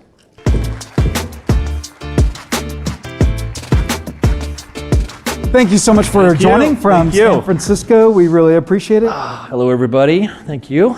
So usually we finish with one fun thing, but this time we're going to start with a fun fact because I'm so excited about this fun fact. I can't wait. Backstage, I learned something I did not know, a very Washington fact. When it comes to wearables, when it comes to DC decision makers, difference makers, what do they need to know about the Aura Ring? Well, and I think you heard this actually from Amy Klobuchar earlier today. This is the only wearable that you can take inside a skiff, which is the secure enclave. And the reason for that is the Navy is actually one of the places where we're really successful, and the bridge of every naval ship is a skiff. And so in order to do that, we had to pass that certification. Okay, that is very Washington. All right, we have not rehearsed this. We met for the first time backstage. Tom and I just met. I'm going to show you my Aura Ring readings from yesterday and narrate what you can tell about me just from these 3 data points. Okay. And explain each of them for our guests. Okay, so there's 3 data points here, one of which is your readiness, which is at 75, and that's been pretty steady. Readiness is a measure of how much energy you have to face the day. Good job, well done. Your sleep score... I feel like you're patronizing. I'm not. I'm telling you the truth. Your sleep score is a 70, which I don't know for you if that's good or bad, but the interesting thing is it's very spiky. One day you seem to have a sleep score probably in the 50. Another one you have a sleep score that's probably, it looks like 70 or so, but you're pretty spiky. So let me guess. Saturday's 94. You have Saturdays, of course. Of course, you have a busy schedule, and you probably travel a lot. That's what I could derive from that. Last one, which is your activity score. Wow, pretty steady in the 90s. Crushing it. How old are you? 60? Killing it. Big respect. I'll take it. Thank you very much. So you had a very personal experience with this product before you became the CEO. How many years would you say Aura's put onto your life, and how? Well, so it started in the fall of 21. COVID was still on. My kids were having a tough time. I had sold a company. We were in the process of unselling it because the shareholders were turning it down. Extremely stressful. I am a championship sleeper, and in this moment, I lost sleep for the first time in my life. And I started casting around for a solution. I found the Aura Ring, and within the space of about 6 weeks, I had gotten my sleep issues under control. And not only was that good for me at that moment, but also I realized that for the past 20 years of my life, I had been sleep deprived. Anybody who has small kids will relate. I had just been in this world of just go. And when I got my sleep back, it was literally as if I had walked into a 4K Technicolor movie from a 1960s sitcom in black and white. It was boom. The world had changed. That's the power of sleep. And you were explaining to me that, and this should be your best-selling book, sleep longer, eat less, do tell.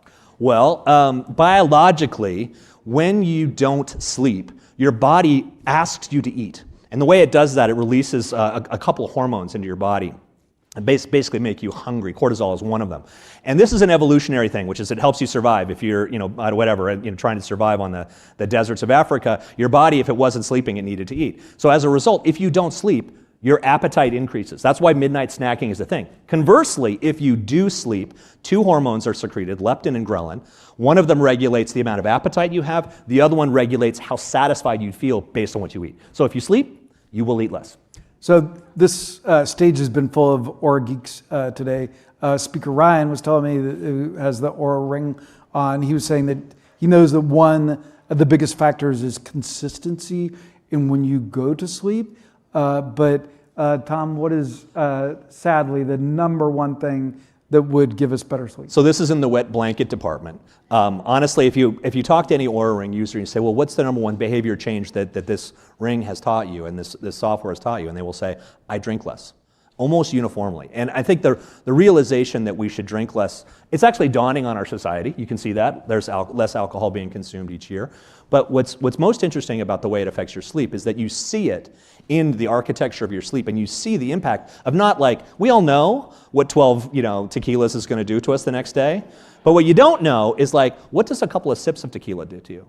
What does a half glass of wine that you feel like is okay? And when you start to see that your REM sleep, which is usually what is destroyed by alcohol, basically your REM sleep is when your brain is kind of processing the memories of the day and kind of laying down tracks for learning. That's one of the things that happens during REM sleep. And if it's disrupted, you have brain fog the next day. Not just like a hangover brain fog, but actually cognitive fog. So that's a huge thing that you should all pay attention to, is when you wear your ring, you will drink less. This is the What's Next Summit. Lots of conversation today about AI. Tell us about Aura Advisor. Right. So obviously, one of the parts of our vision is everyone has a device like this. It's basically a supercomputer. And in our world, everyone will have a device like this, which is persistent and consistently on your body, and it's measuring you 24/7. And those things are in contact. The third part of the component is some kind of machine intelligence that is living above that stream of information, knows your context, knows you, knows your phenotype, your genotype, knows your medical history, knows all the things that have happened to your life, knows that you're now an incredibly active man at the age of 60, and then is able, with that intelligence, able to give you both guidance, maybe give you some advice, maybe even say, listen, this is happening and you might want to seek some medical care. And we see this today. There's sort of rudimentary part of it. It's called Advisor. It's essentially a part of the application that gives you advice about what's going on based on your biometrics. So Krista Pilot of AT&T, who's a great friend of Axios, is here. And I asked her what I should ask you. And she was interested in the difference between how men and women use the ring. I looked into it. You used to have an overwhelmingly male member base. How has that changed? Well, so in the last couple of years, women have really realized that the Oura Ring is a wearable that's tuned to women. And there's a couple of different reasons for that. One is, one of the key metrics that we draw here is temperature. And of course, as a woman, as your physiology changes as you go through your cycle, one of the indicators of that is temperature, because as you go through the various hormonal releases of your cycle, your temperature changes in a really predictable way. We all know this. It's called the rhythm method, right? That you take your temperature, you try and understand where you are in your cycle. This asset, which the Oura Ring has, I think, better than any other wearable, is tuned to the entire life of a woman, from the onset of menstruation to in their 20s, when they might try and be not conceiving, and so they're working and trying to use non-hormonal birth control to not conceive, to the point where they are trying to conceive. Maybe they're coming off of hormonal birth control and they want to conceive, and so they're trying to conceive through pregnancy, to postpartum, to perimenopause, to menopause. Across that entire health journey, Oura has solutions and benefits to women. And that has been incredible. In the past couple of years, it has switched our customer base from mostly men to mostly women. And the growth in women has been enormous. We've grown women in the last 2 years 250%. And we're a big business now, as you said. So what is the split? Right now, new customers coming in, 70-30 women to men. And your overall mix is like, call it 60-40. And what was it at your most broy? Most broy, I think we were probably 55-45 men. So in the Axios newsroom this morning, we were trading Aura stories, and our publisher, who all of you know, Nick Johnston, was saying, I only wear a wedding ring, no other rings. Have you considered other form factors for Aura? We have, but the reality is that this site on the human body is the most accurate place to like I feel like you definitely don't want to be a watch. You right? definitely You're don't want to be a watch. Not a watch. Think about it. When you go to the hospital, where do they put the PPG sensor? They put it on the tip of your finger. The reason why they do that is because this is uniform tissue, this is arterial blood flow. Basically, you're going to get a clearer, better, cleaner signal. It's more accurate. Here on the wrist, you're dealing with hair, bones, sinew. You're also getting blood on the return trip to the heart as opposed to the trip from the heart, so you're on the leading edge of the pulse waveform. All these things are reasons why the ring matters. Okay, so Nick is out of luck. Well, I don't think we're going to be developing a wrist-based solution anytime soon. You're a partner with the DoD. You do some readiness work with them. You mentioned the Navy work earlier. You're here in DC. We are 0.6 of a mile from the White House. We're 2 miles from the Capitol. So tell us what's up with you and the Pentagon. So what's really interesting is during COVID, there was a tremendous amount of interest in keeping the troops and keeping people on ships safe. And so we had done some really interesting science looking at the biomarkers and indicators of your biometric that would predict whether you were getting sick. And we could sort of see, like 2.5 days before you got sick, that you were getting sick. And that's before you would have symptoms, and you were still infectious. So this was really interesting, and it started to pull us in a direction. At the same time, many of you may remember this or not, but there was an actual collision between two Navy destroyers, which was the cause of which was fatigue. And Congress said, you need to go and look at fatigue and figure out why. Turns out that drove a tremendous amount of interest in sleep and recovery and wearables, and that pulled us into the DoD. Today, the DoD is our largest customer. We have over 50,000 servicemen and women who wear the ring. I've been stopped and thanked for my service based on the fact that I'm wearing one of these rings. This is a really interesting part of our business, and for us, we just want to be a supporter of the troops, and we want to be a supporter of the men and women in our services, because truth is, we want them to be healthy, but we also want them to be effective. We want them to be well rested. We want them to be as capable as they can be. And it turns out in modern war, the most important capability may actually be here. It may be your cognitive ability. And of course, fatigue has a tremendous impact on your cognitive ability.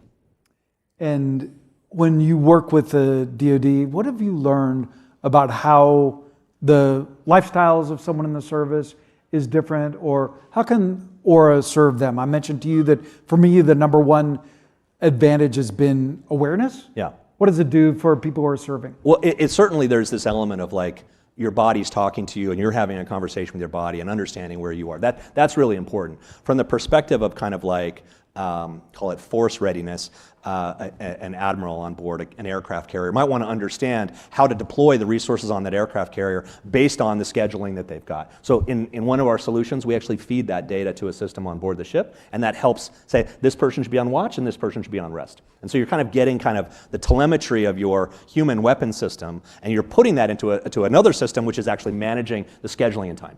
Oh, so the commander of the ship can see the data for how many people? Well, everybody on the ship who has a ring. And so that could be hundreds or thousands? Or? It could be. Yeah. So are there commanders who mandate it?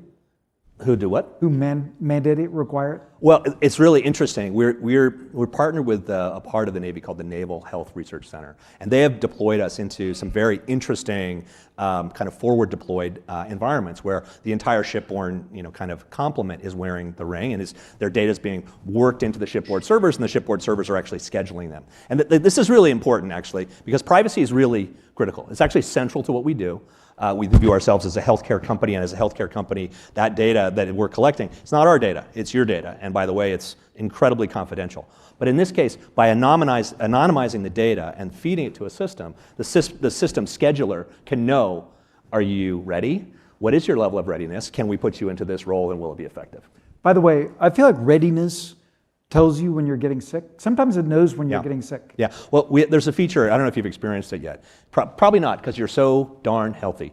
But there's a feature called Symptom Radar, and if you Google or go on to TikTok and you look for Nikki Gooding, it's an amazing story. This is a woman who was a nurse, and she was sort of complaining for, so she didn't feel right for a long time, and her symptom radar in the Aura Ring kept on popping up and saying, you've got major signs of stress. Basically, major signs that probably indicates that you're getting sick. And she was like, maybe I should. And she went to the doctor finally and said, listen, this is what's going on here. My metrics are changed. So I'm getting these notifications from Symptom Radar. And it turned out she had lymphoma.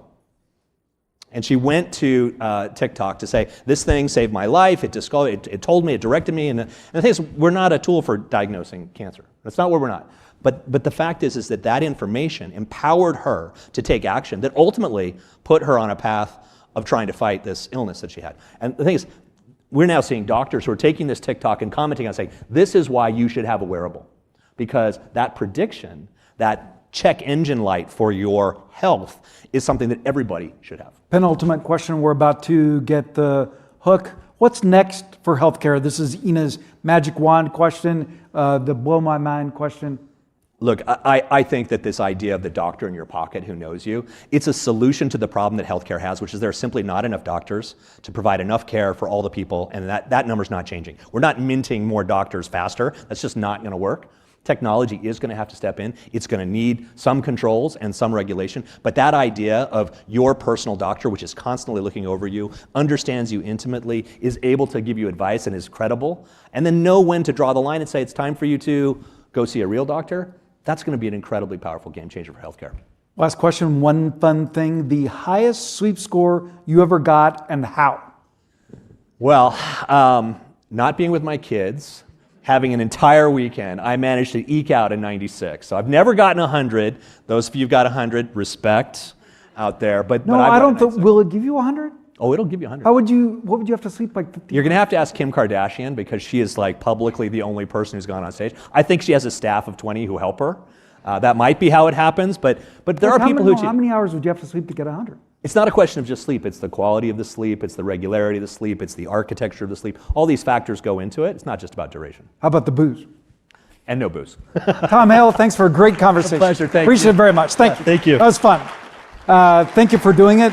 We so appreciate all of you. Thank our partners, Bank of America and Johnson & Johnson, who made these conversations possible, the Hamilton Hotel, the Axios event stage. We appreciate our live stream audience around the world. And now we will see you all at the networking reception. And now it's Aura Ring giveaway time.